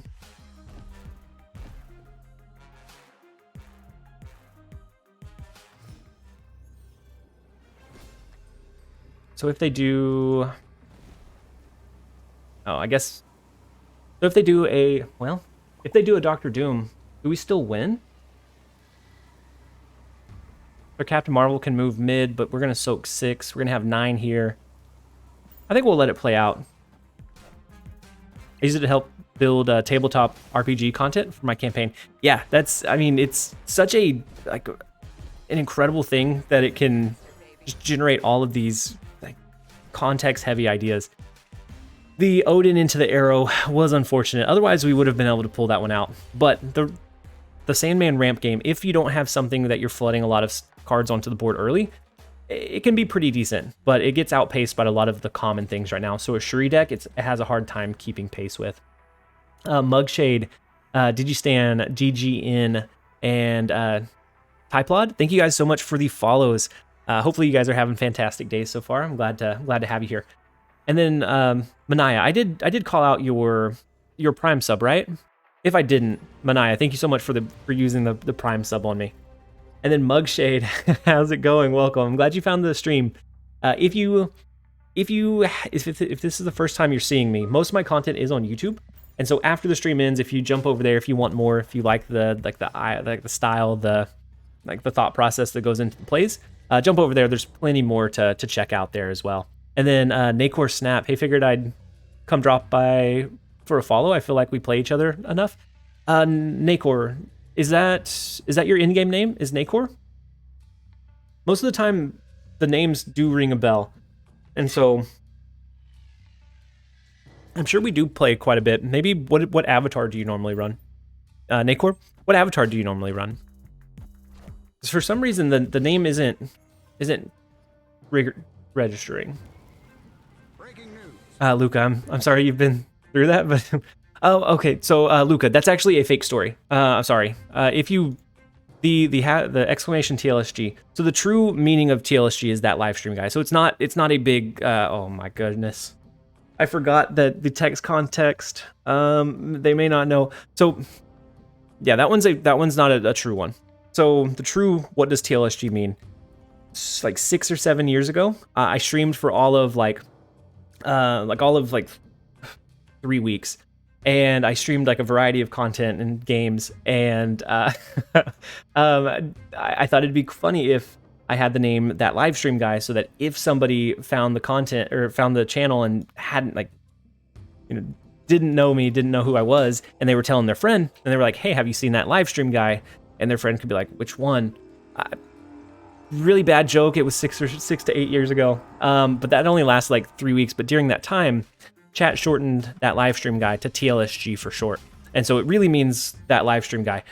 Every time someone asks, I try to come up with like a funny, creative like story as to what the name like origin means. And so there's the Last Stand Griefer one. And I'm really bad at lying. So like, it's really hard to even like get through that lie, but I do try. I do try. So I think we're gonna do Moon Girl. We double down on the She-Hulk. We can skip one turn 5. We can then flood the board with a free Ant-Man. Ideally, we can fill up the Hellfire Club to avoid an arrow play. Is what we're looking for. Shouldn't it be TLG then? No, it was That Live Stream Guy, so TLSG. Call of Duty, that's a great origin story. And so like those are all the true one I don't have a command for, because I like to have like all of these like weird stories that I've made up and told to the new viewers, and so figuring out which one they were here and listening to is always fun to see kind of like when they found the channel and when they adopted it. So with the Polaris, they snap. They probably have the arrow, or maybe even Magneto to try and destroy the Moon Girl in turn 6. I think we can flood enough cards onto the board though. The YouTube stream memes come flooding over on Twitch. Yeah. I'm gonna set each time I create a new one, I'm gonna set a command for it. Ooh, the turn 5 arrow is interesting. Maybe they have an Odin to re-trigger. That'd be wild. How did you get those Joker moment? How did you get those scars? Yeah, it wants to. I want it to be like kind of veiled in uncertainty for sure. But we can do the She-Hulk, the Ant-Man. I feel like we need to cap out this left lane, and we can't do our 1-cost cards. So we need to do like a Cosmo, and then maybe something like that would give us a pretty decent one. And then J-Kid, I finally caught you streaming. You did. You finally caught us streaming. Thank you for being here. Hopefully you're having a fantastic day. I'm glad you found the stream. Hopefully you're enjoying it, and hopefully your weekend went well. The Last Stand Griefer hits so hard, not gonna lie. So I did play Call of Duty for a while, but I hit Snapback. I probably should have. Zeniro. Knowing that they probably had something to try and move in that left lane, I probably should have snapped back, but I was a little distracted. So in this one, we had in this it be like that. It do be like that sometimes. So in this one, I mean, we had really good positioning. So if they didn't, like, we had what 30, 40 or more power we were flooding onto the board, that would have been a pretty good snap. I would have liked to do it before turn 5 though, just because they're not going to be as committed to the double snapback. But yeah, is it a bot? I think so. With a name like Booze, I feel like it's probably a bot too. And if so, they probably would have stayed. Every snap stream I watch is all snap back. You should have snapped. I mean, there are some truth in it. I don't snap as aggressively when I'm live streaming because a lot of times I'm split attention. I think that's why I don't climb as well when I'm live. I do most of my climbing off stream with the same decks that I showcase live. It's just I overstay whenever I'm live, I feel like. Snap, crackle, and lose. Thought the arrow was gold without effect, and they were playing Uatu. That's true. That's true, Dara. I've seen Uatu a few times. Not that he's been great any of those times, but I have. Yeah, I overstay so much whenever I'm streaming, just because I don't know. I call out the play and I want to see that. I want to see if my call was correct. Derek, some people play Uatu. It's just not very often. You don't get value out of them all that often, but sometimes. How much longer are you going to be streaming for? Another probably 30, 45, 40 to 50 minutes or so, until my son gets out of school is going to be the shortest answer. Are you participating in the upcoming invitational tournament? I'm not. Depending on what invitational. I don't think I got an invite. I got one to the New York tournament. I just wasn't able to make the arrangements to like be able to travel there. But the ones upcoming, no, I haven't. I don't have any that are pending right now. I like paying cubes to see the last turn. That's why I'm chilling at 30. I do that sometimes, but mainly after my climb is complete. We have the Moon Girl that we can use next turn. We can double down on the She-Hulk and the Ant-Man. I think we're in an okay spot. They have Morbius. They may have the double discard. Maybe we can draw into a Cosmo and we can block their MODOK. Just lost an 8-cube game after winning an 8-cube game. That's the perfect balance, Lashley. All things are perfectly balanced here. Uatu's, yeah, the all-time classic avatar. And so I have the point redemption. So after the stream ends, I'll switch it back to Uatu. But during the stream, I have the point redemption. So you can tell me to snap. You can change my title, change my avatar. We do get the Cosmo, which is going to be amazing against Morbius. We can actually get 3 of them potentially. Here, then it'll move over, and then we can do here and here. I think we go with that instead of duplicating with Moon Girl. It was a Thanos too. It fits. It it does. Everything is perfectly balanced as it should be. Ooh, so we block the Wong. They chose the Wong time to snap back, I think. Mom, I made it. I'm famous. It's good to see my name as the latest sub. You've been there for a little while, Manaya. It is good to see it showcased like that. And I do appreciate the Prime sub, by the way. I think we're just going to drop Cosmo here and let our Sunspot soak some. Depending on where they played, I guess if I was them, I would MODOK to the left, though.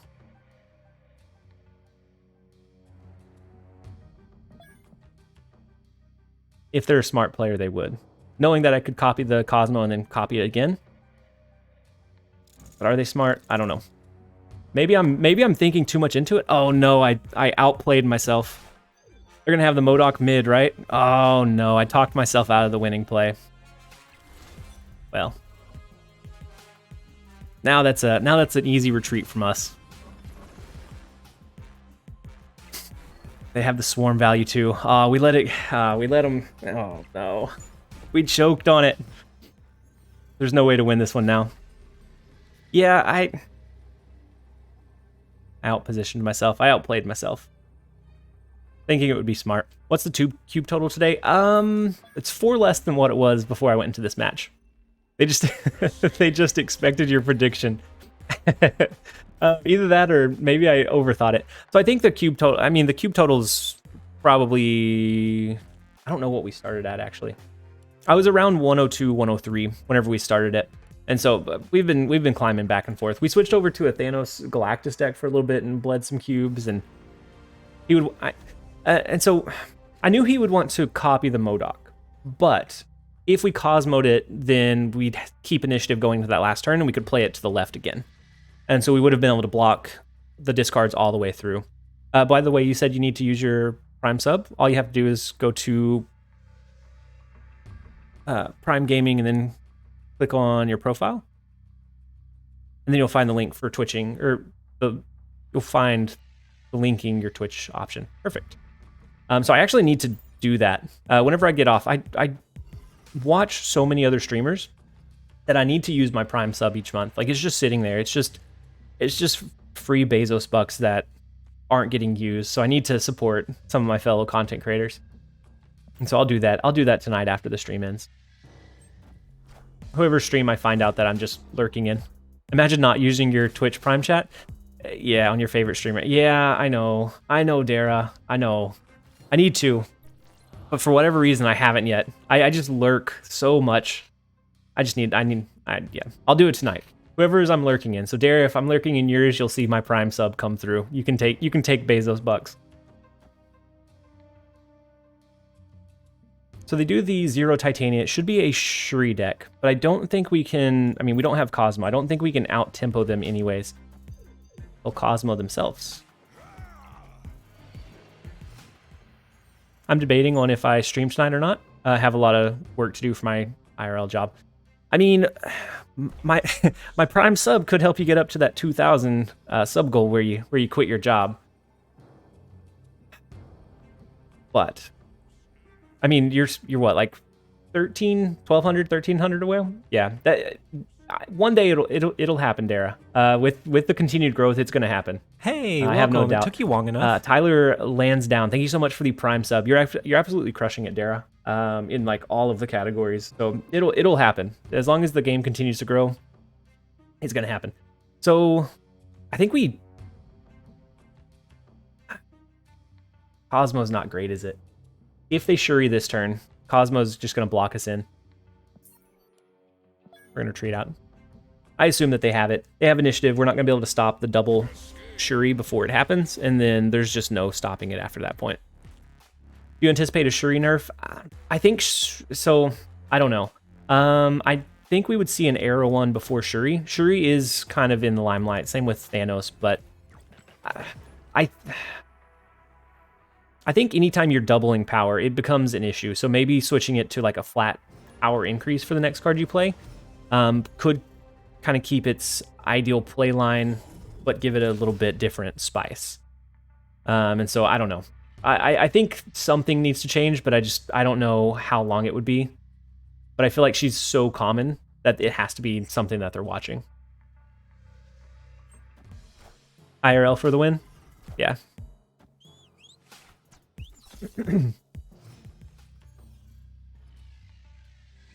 Dara, have you found that card that counters Shuri decks?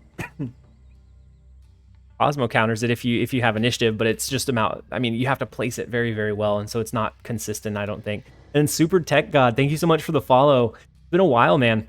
Hopefully things are going well for you. I haven't caught a stream for a while, but hopefully the growth and you're still enjoying the game as much as you were at launch. I think Arrow plus Shang-Chi counters it.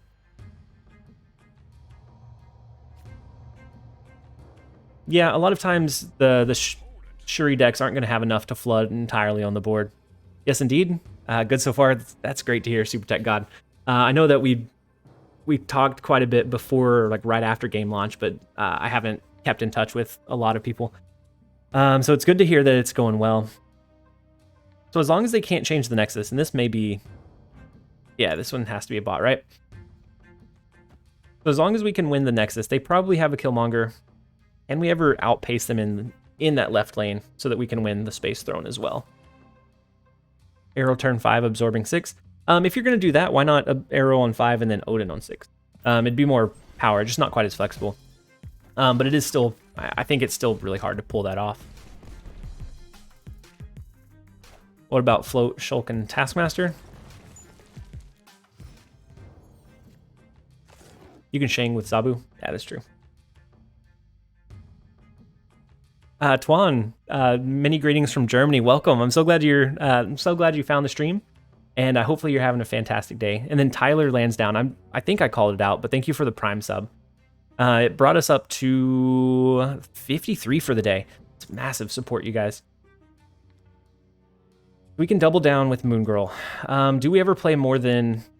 They've already played Killmonger. I think maybe we do our Sunspot, Moon Girl. Next turn, we skip into She-Hulk, and Demon. And I think we're okay as long... They shouldn't have a way to change that.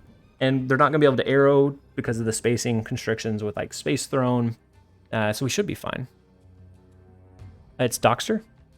TLSG followed you on Twitch. Docky79, it's Doxter. Followed you on Twitch. Thanks for being here, man. I appreciate it. Love the coverage of Creator Clash. Yeah, I wish I would have been able to make it. Watching it from afar was it was such a cool experience to watch, but also a little sad because knowing that had I been able to arrange it, I could have made it. I don't know. I think it was a huge success. And I think everybody that was involved did a fantastic job of like helping set it up, from like the streams, from the actual like competitiveness. All of it was amazing. And then Papa Hercules, thank you so much for the tier 1, bumping us up to 54 subs for the day. Thank you so much, Papa Hercules. So the arrow does not pull anything. We're gonna be able to do the massive flood here, and we'll go ahead and do demon into middle as well, just I guess for the extra salt. Yeah, and we have Dara in the building. So I badmouthed Leech Leader, and like his spidey sense triggered, and all of a sudden he was in the stream in the chat. And so if you ever want him to pop up in your streams, just badmouth Leech Leader, and there he is. Why the Wong on the sub notifications? Because the Shang-Chi's huge. Because I like bad dad jokes. Did I ever set up a P.O. box? I don't have one set up. I need to though. So that was not a fake player. That was a human, and they even gave me the good old fist bump at the end. Did you see Alex's video about snap burnout? How do you feel about the direction snap is going? I didn't see his video about snap burnout, but I guess I can imagine. So I don't know. I feel like there's people put a lot of pressure on themselves to be able to continue to create like different content, and just like overall the snap, like there's a lot of negativity that has found its way into the snap community. But honestly, I think the game is still as fun as it was. I think if they continue to listen to player feedback, we have a lot of really great things ahead. And so I don't know. I'm okay with how snap's going. The only thing I don't really like is the card acquisition, and it being like restrictive. So like tomorrow Kang comes out, but I know that not everyone's going to be able to brew around it.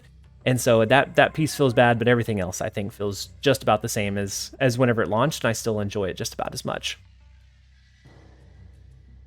What did one wave say to the other? Nothing, they just waved. Or what did one ocean say to the other? Nothing, they just waved.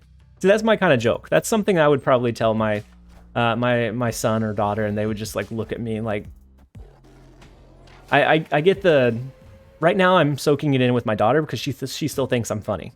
My son is to the point where he's kind of over it.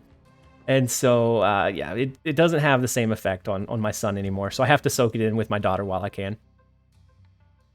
So the Ocean Mud's another one that I never exactly know what he's running. If they're trying to do some kind of own reveal, we can always sneak in the Cosmo. And then thank you guys for the follows, by the way. We have Bluefins, we have Scratch Card, and Zunar. So we could send them Titania if we think that clogging their board is going to be important. I think we wait one turn before we do that, though, to see if they're going to invest or see if we can get some additional information of what he's playing. Ooh, the Wave is curious. Could he be doing some kind of like Maximus into, I don't know, some kind of Ronin deck? Or it could just be like a traditional Wave deck, I guess.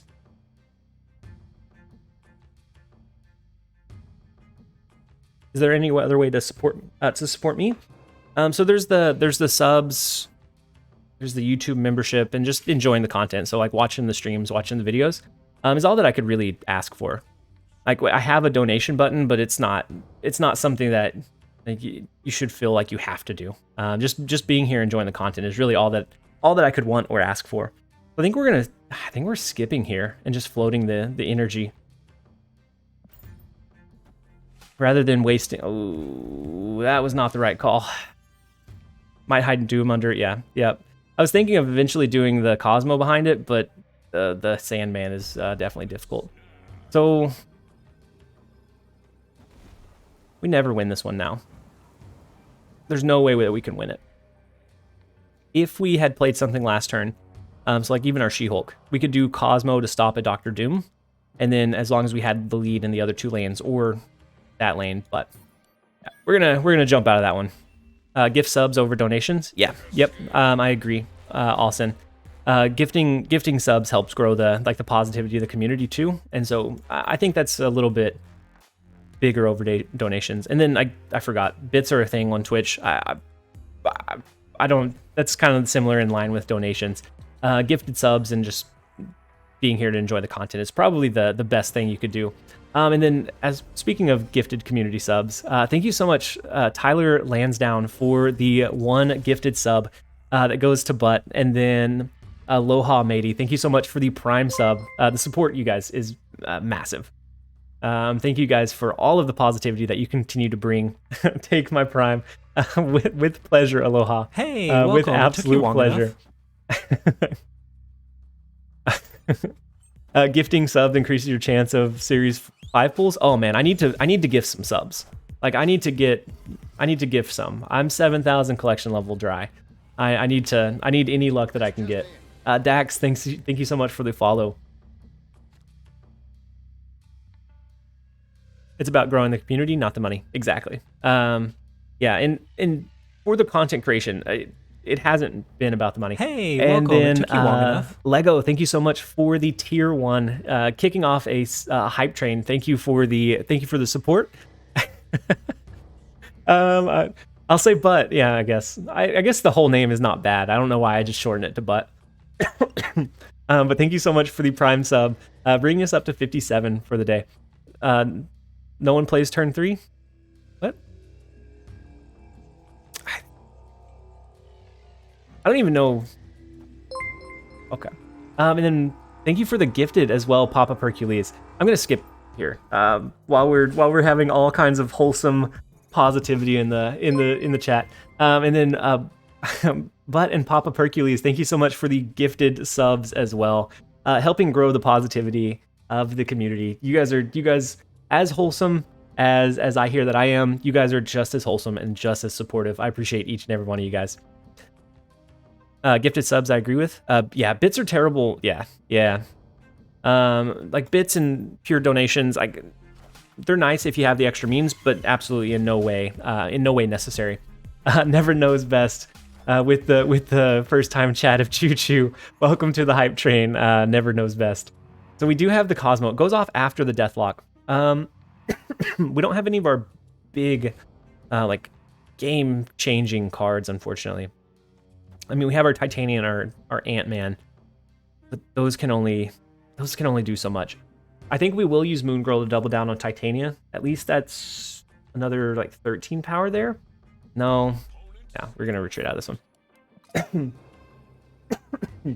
We would probably be better instead of doing Moon Girl here if we wanted to stay. I'm gonna retreat, but if we wanted to stay, we have a better shot of getting more power if we draw into like our She-Hulk or our Sunspot, and then just floating power on the last turn.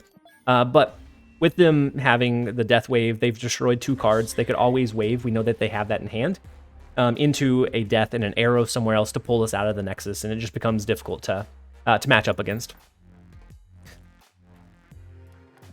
Yeah, bits send money to Bezos. The Prime subs take money away from Bezos. So definitely the Prime subs if you have them. Speedy Jump, thank you so much for the follow. And then, oh man, thank you so much, Saints, for the gifted sub, bumping us up to a hype train of 2. You guys continue to blow me away with the positivity and the why retreat when you're infinite? Don't you want to see what it was about to come? I've seen it enough that I don't feel like I need to. And and that brings us up to 60 for the day, guys, by the way, which is blows away our last record. I think our last record was like 49. And so we're blowing that out of the water today. But I think retreating and snapping tactically even after infinite continues to... I mean, we have... You guys can't see the title, but we have the title Ego equals Snap that somebody used their channel points. That the channel points were redeemed for earlier. So, I mean, our title says it. We have to follow through. And they follow through with the snap back. And so this is gonna be an ego game. It's rude not that you have to snap on ego. Yeah, this is probably a -8. Like they're gonna play Sunspot into Dark Dimension. We're just, but it's all in good fun. Speaking of like snapping tactically and being, completely level-headed and never losing cubes when you don't have to, then there comes ego, and it just devours our cubes. Been on Twitch for years, and you're definitely the first streamer I've really seen deserving of as much support as possible. Saints. That's huge. I appreciate it. And yes, definitely enjoy the emotes as we continue to stream. Once we hit 12, I was just kidding about them playing Sunspot into Dark Dimension too. The prophecy has been fulfilled. Oh no, man. I didn't really want him to play it over there. That feels bad. Hey, welcome. It took you long enough. Tetsuo, thank you so much for the Prime sub and the support. Bring us up to 61. Oh no, this is... TLSG is single-handedly responsible for me not quitting Snap after like 2 weeks. And so that means a lot. And now I'm 10 cards away from Series 3 complete. That's huge, Zenith. Hopefully you're enjoying it. That's what's most important. I feel like there's a lot of like ranking frustrations and meta frustrations, but if you're still enjoying the game, then I think that holds out in the end. So hopefully you're still enjoying it. Hopefully you've enjoyed the grind, and once you complete Series 3, I think you'll have a pretty flexible deck to play. When Ego sees Mystique in your hand, yeah, he just goes for it. So do we have a chance to win? Probably not. Are we gonna stick it out because they double snapped back at us? Yeah, we're gonna follow the rules of Ego. You got your first Series 4 card today? Oh, and it's a Baku. All right, that's unfortunate. It could have been better, but it could have been worse too. He's at least usable in certain decks. Wasp is not great. Jubilee could be. Could we get really? Oh, okay, never mind. No, we just lose all 3 lanes. I went from a glimmer of hope to -8 real fast. Oh, okay. Well, 420 minus 351. You got the better of us this time. Next time, maybe Ego will. The Ego betrayal, like the Sunspot energy soak. It just it's unfortunate to see happen. He's the worst. He's the worst card in Series 4. I think there were some worse cards, but they may have been bumped down. Yeah, M'Baku, I mean, he's usable, but he's just really inflexible in general. I think that deserves a title change. That probably deserves a title change. We are no longer Ego equals Snap. Shakes fist angrily at Ego. I mean, at least that one, like, if I lose the 8 cubes, then I have to blame myself. But if Ego does it, it doesn't hurt as bad. Like, it's perfectly fine. And then Pogo Stick and Lee 4 to me 2 seconds ago. Leap holds toast. Thank you guys for the follows. Orca is in pull 4 now. How can you shame M'Baku? I don't know. Orca is playable. If you're playing just a few cards onto the board, like, Orca can do decently. If you zoom in close enough to Kang's shoulder, you can see M'Baku ready to jump out and win you the game. Is he in the Kang card? So the peak just actively hurts us all over the place. Like, and then the hype train of 2 now finished. Thank you guys for hyping up the subs, the gifted community subs, all of the support, guys. I think it just actively hurt us. The She-Hulk is no longer great. The Titania is terrible. Hey, welcome. It took you long enough. And then Juan San, thank you so much for the tier 1 sub. Coming through with the increased support. I appreciate it. Hopefully you're having a fantastic day. I'm so glad that all of you guys are here to enjoy a little bit of Marvel Snap with me, even if we're climbing down the ladder instead of up today. Maybe we pivot and run a different deck for just a little while. Here in a minute. Like, I think if we lose to the bot, I think we have to. I think if we lose to the bot, I feel like we have to change at that point. I think they probably have I don't know what they're running. They've played Nova and Nakia, and I'm still afraid we're going to lose to them. But I'm running M'Baku Jaw with Kang tomorrow. Yeah. Oh, you're running M'Baku in it? That's an interesting choice. I don't think I'm going to put M'Baku in mine. Hopefully I get Kang on reset. Hopefully you do too, so that we can both test it out and see. I've hyped him up pretty big in my head, Kraken. I think he's going to be absolutely insane to play with and play against. We're going to pull out the Hazmat. I don't have the Cruel Master. I don't have the... Ooh, which Hazmat? I don't have one built right now. I have a couple other ones that I was like playing around with and testing out that I might throw onto the board. That's just a really bad bot play for the Iron Man to the left. We have a really bad hand, but I still think we're going to snap into it. Yeah, I've hyped him up a lot in my mind. I've hyped him up a whole lot in my mind, but we'll see. We'll see if he's as good. What time does Kang release? It should be... It's 4 right now, so like 21 hours from now. So not on the reset from the day, it's like 2 resets. So it's midday. So it's 1 p.m. Central Standard Time where I'm at. So I feel like this is one of the bots that's trying to lose. I don't think we can win left, even with their cards being reduced by 8 after this turn. But I do think we'll play Kazar, our reduced power She-Hulk, and then our 2 demons. See if we can outpower what they do in the last turn. I just want to see who's better to buy, Thanos or Kang. Thanos is really strong. He's really flexible, but I also think he's probably on the chopping block. I think they're probably re-looking at like his stones and how they function. So. Oh yeah, we probably should have soaked with Sunspot, you're right. But it's a bot and they're actively trying to lose, thank goodness. We didn't deserve those 4 cubes, but the bot donated them to us, just like we donated to good old Ego. You're saving your tokens for Jeff. Jeff is going to be, yeah, yay for bots. I don't play very many bots, but when we do, we try to capitalize on it. Jeff is going to be another fun one to play with and interact with. So this is another one. This is one I featured yesterday, not today. I featured it in my video yesterday, and I think it does really well against like Thanos decks, and it can do decently against Shuri decks with the Shang-Chi and the arrow counter, and Cosmo. If you can somehow grab initiative, then it can combat against that as well. And just sending the rocks into their deck can really clog up and just block what they're wanting to do. Looking forward to Kitty. I know what Hit Monkey does. I haven't seen what Kitty Pride does. You can return her. Switch decks and we get weird world. You can return her to your hand, right?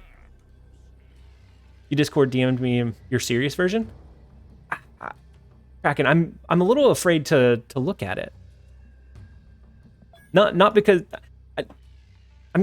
before I look at it, I'm gonna build mine out. That way, if they are similar, I don't feel as bad. So I'm gonna build mine out. And I'll take a screenshot of it, and so that way, whenever I open your message, it's not I don't have that like group mind or that group think going on. How can you tell if it's a bot? A lot of times it's like a base avatar and like a really short name, so like Brayden or like Blaine, and I think the gold foil or I think the upgraded card backs, they don't have particles, and I don't think any other cards like that do.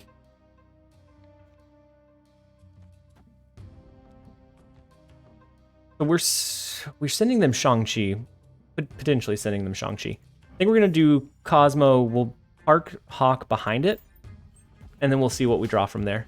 Do Kang and Daredevil more or less perform the same roles? I think Kang is a lot more flexible. So Daredevil, you see coming. So Daredevil, they know that it's coming. Kang, you don't. So they're not going to actively try to play around it. And so you'll get some insight in a different way. And then at the same time, it resets, like you can tell the outcome of RNG-based events. So if you're playing into Danger Room, you need to know if it's going to kill your card. If you play Kang and it destroyed your card, then that's going to be the same that next turn. So you can shift it in a different way. So I think it gives you information. It's just a little bit different way that it gives you information. And then, okay, Dad, you did make the stream. You caught the tail end of it. We're probably only live for another like 15 or 20 minutes because my son will be home soon. But you did catch the stream. I'm glad you're here. We've been live for a little over 3 hours. So it's another big start to the stream week. And then Marcomiers, hi, welcome to the stream. If you guys are new here, so if you're finding me from Twitch, a lot of my stuff is on YouTube. I do daily videos over there. I used to stream over there, but now I'm streaming over here on on Twitch, and I'm glad to be here. And then if you're coming over from YouTube and you have a free Prime sub laying around, those are always a good currency here in TLSG's stream. They have the flexibility of vision. We have the Devil Dino. I think do we lean into Dr. Doom on the last turn? And then Nisa, thank you so much for the follow. Mage of Death, T'Challa, and then I'm Oak. Thank you all for the follows. AKA sub if you're cute. Hey Dad, is the auto mod okay with you today? I know you got into a bit of a scrap with it yesterday. Or not yesterday, last week. So I think Dr. Doom gives us it's not great actually. They can move their vision and then either play something here or soak some here, and then they just win this right lane. I think we lose this one. I think we're going to go down another 8, but we're going to let it play out. We're getting close to the end. Automod likes you again. That's good, Dad. That means that I got it cleared. And then the Shang-Chi played. Hey, Little Pug welcome. Prince, thank you so much enough. for the tier 1 sub and the support, bringing us to 63 for the day. The support is absolutely appreciated. And it's just such incredible support. They absolutely destroyed us with the Shang-Chi. But you need a discount to play Kang and... Okay, yeah, the Kang and Scarlet Witch could be fun to see. So if you have like a Sarah and you play Kang on the last turn, I'll behave from now on, and I promise. We'll see. I'll believe it when I see it, Dad. We have a couple more games before I'll have to call it. But we'll play them all the way up until I have to leave. Melgium, thank you so much for the follow. How do you like Beast in this deck? I use Beast with Widow and Korg. Beast in... I used to run a version of this list that used Beast, but like with Doc Ox sometimes making an appearance, it could always sometimes just stab you in the back. And so I think it's okay, especially if you're going with like the lower curve and you want to play like your Zabu, and then you do your Rock Slide, you bounce it back, you play it for 2 that next turn. It can give you some extra disruption, but I don't know that it's consistent enough for me to slot in for the potential downside of like it getting pulled with like Doc Ock or from just one of the lanes that pulls it into the game. And then Dara said he's not sure if he's going to stream today. He said he has a lot of well, I guess Dara's here. He can answer for himself. Sorry, Dara. I don't know why I was going to answer for you. You're your own person. You know how to answer for your own self.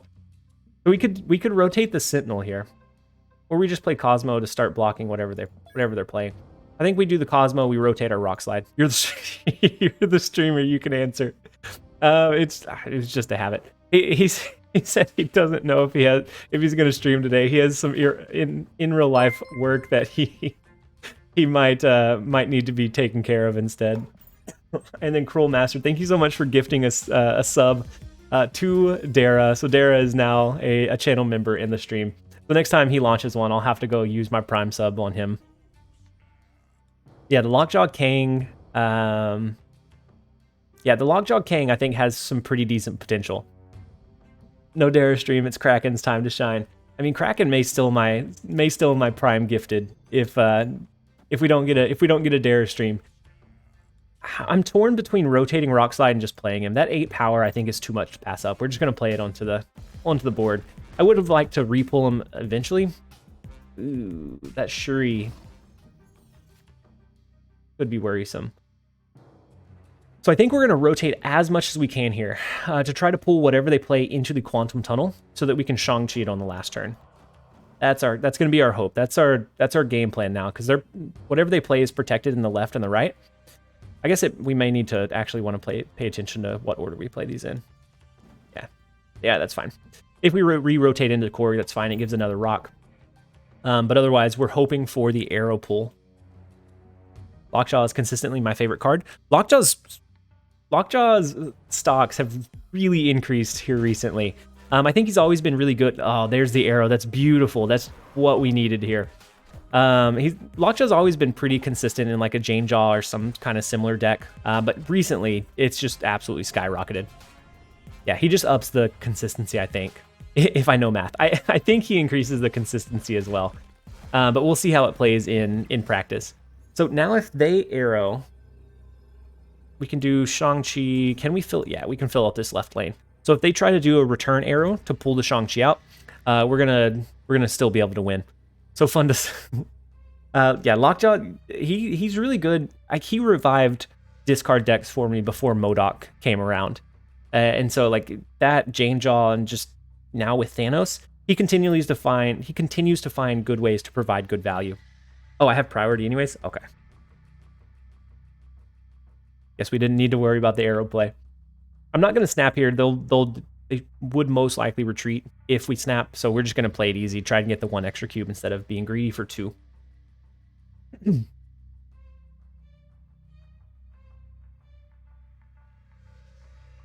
Broken Mushrooms, you said you got the Art Germ She-Hulk Inkified today? That's huge. I haven't, depends on which account we're talking about. On this account, I haven't pulled any She-Hulk variants. I do have a cool one for Galactus, but unfortunately I don't play Galactus very much. And then I have the pixel one for Hawk, which actually doesn't look the worst. He's not the worst pixel variant I could get. All right, and they do don't boomer snap on 6. Yeah, that's my mistake, snapping on turn 6.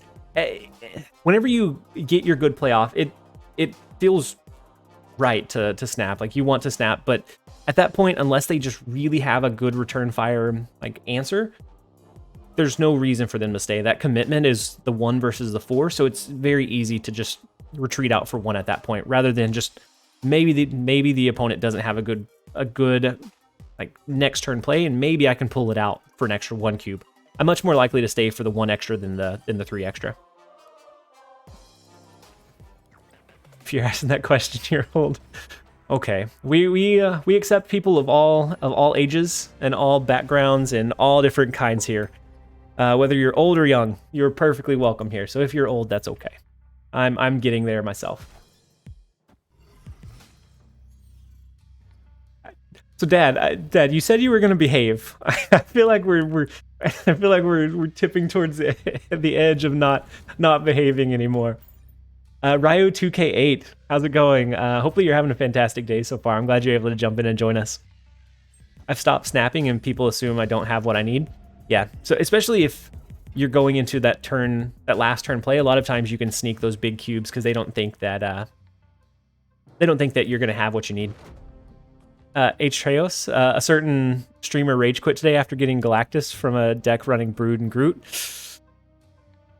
That's tough. That one is tough to that one's tough to handle. But that's okay. Like it feels bad, but sometimes you just have to like. I don't know. It's just one of those things. I try and play around Galactus when I can, but I don't think I would have played around that one either. I think I would have just been kind of in awe of like, why is that card in this list? So the Lockjaw landing in Danger Room is actually kind of scary because they can freely rotate. Even if the card they rotate gets destroyed, it creates a little weird interaction if they redraw it. But otherwise, they rotate their cards freely still.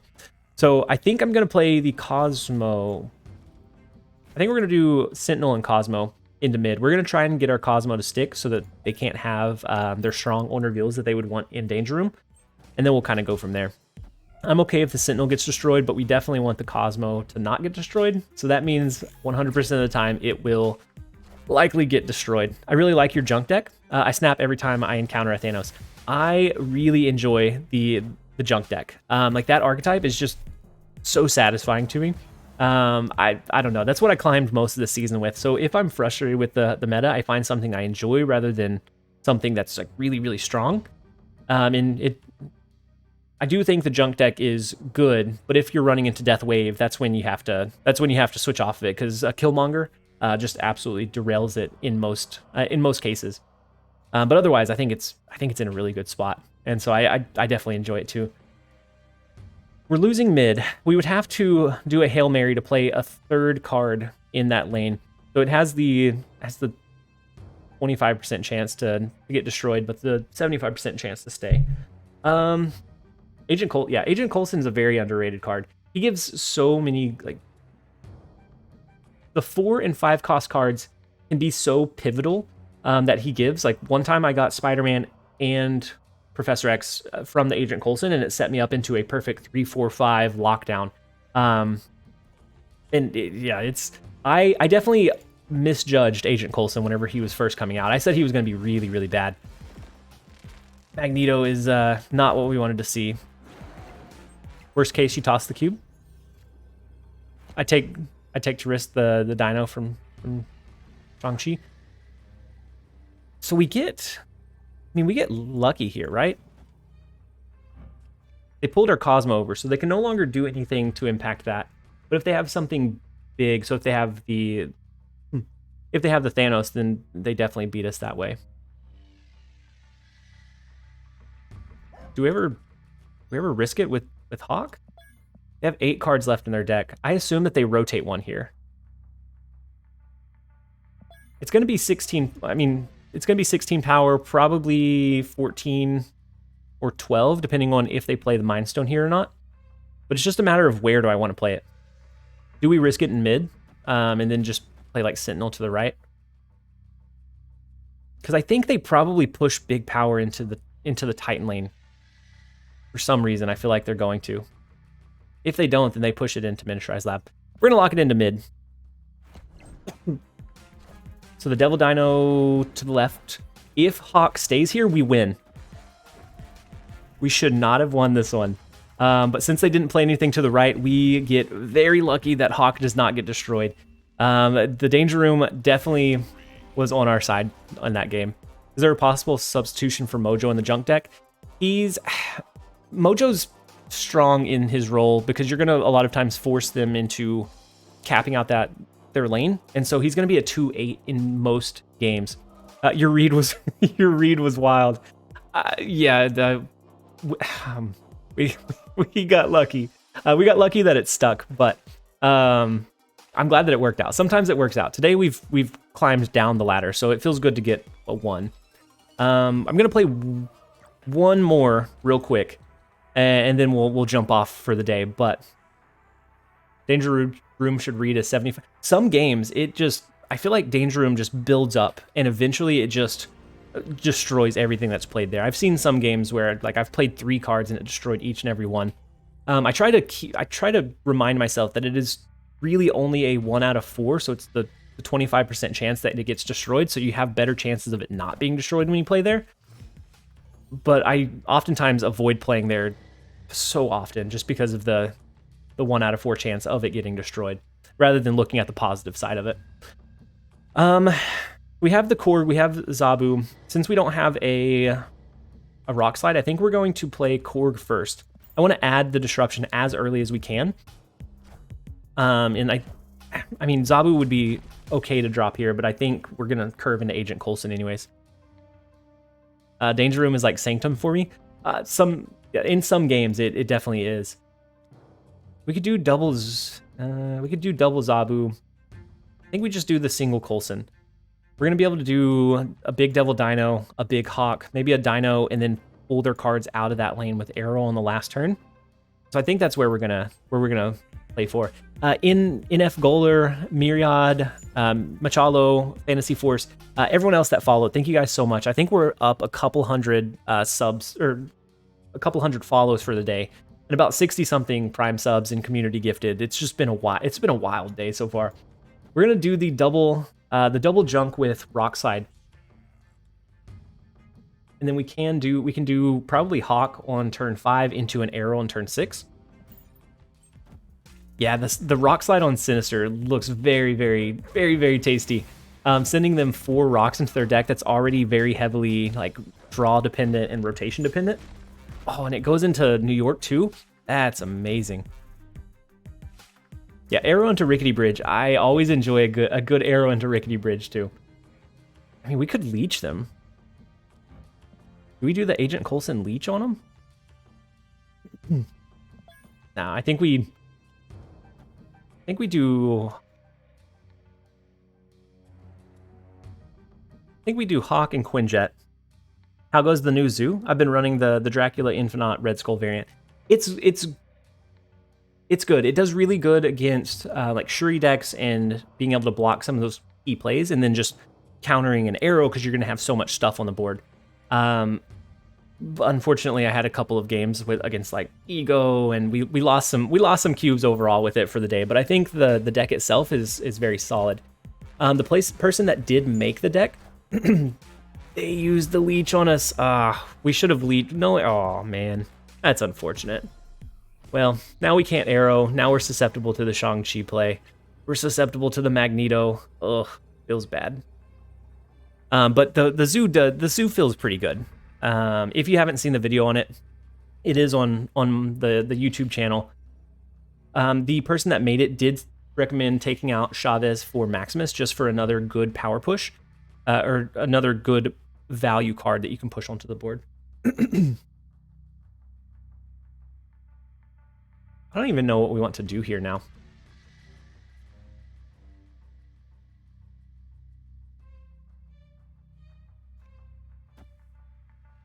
All of it feels bad. The leech, we should have known. And then Tide Flat. Whoa, TLSG on Twitch must be fate. Got infinite for first time today. Tide Flat, that's huge. I'm glad that you made it to infinite. That's a big. It's getting harder and harder each season to be able to do that. Getting leeched. I don't know that they can overcome our power. Oh, we roped them for no reason. They were going to retreat. So the leech always feels bad, but sometimes you can't follow it up. Had they had a Shang-Chi, then they would have been able to have us. Otherwise, we had an okay shot. Nothing on bridge, just in case. So the bridge, Sinister London would have pushed something over on the bridge. So the Sinister London, the arrow would have went into mid. And so that is the last one that we're going to do, guys. I can't keep doing the plus one more.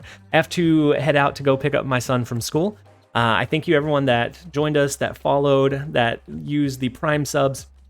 If you want to see more content, the videos on demand of all the streams are on one of our YouTube channels. You can find it in the description or in the About Me below. Or I have a lot of structured videos over on the YouTube channel as well. Thank you all for hanging out. I hope you guys had a fantastic time.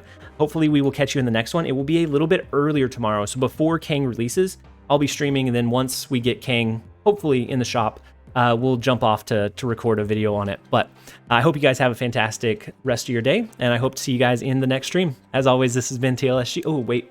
I keep thinking I need to do my sign off, but we need to find somebody to raid. I keep forgetting that is something that we can do here. Let's find somebody to raid real quick before we fully sign off. So who do you guys want to? Are there any preferences? If not, I'll find someone in the category to push over into. Ocean Mud. Yeah, he did beat us earlier, so I think he probably deserves the raid. Is Kraken Null live? I haven't hit Kraken with a raid. Is he live right now? And then we have Valentine.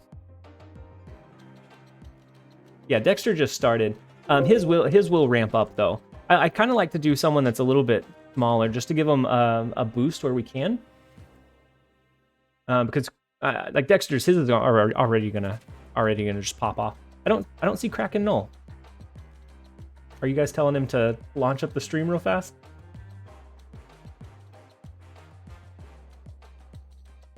Oh, we do. We'll send it over to Kraken Null. If you guys want to just make sure that you share your support there. He's incredible, incredibly supportive and active all across the community. So we're gonna send it over there. Hopefully you guys have a fantastic rest of your day. I hope to see you guys next time.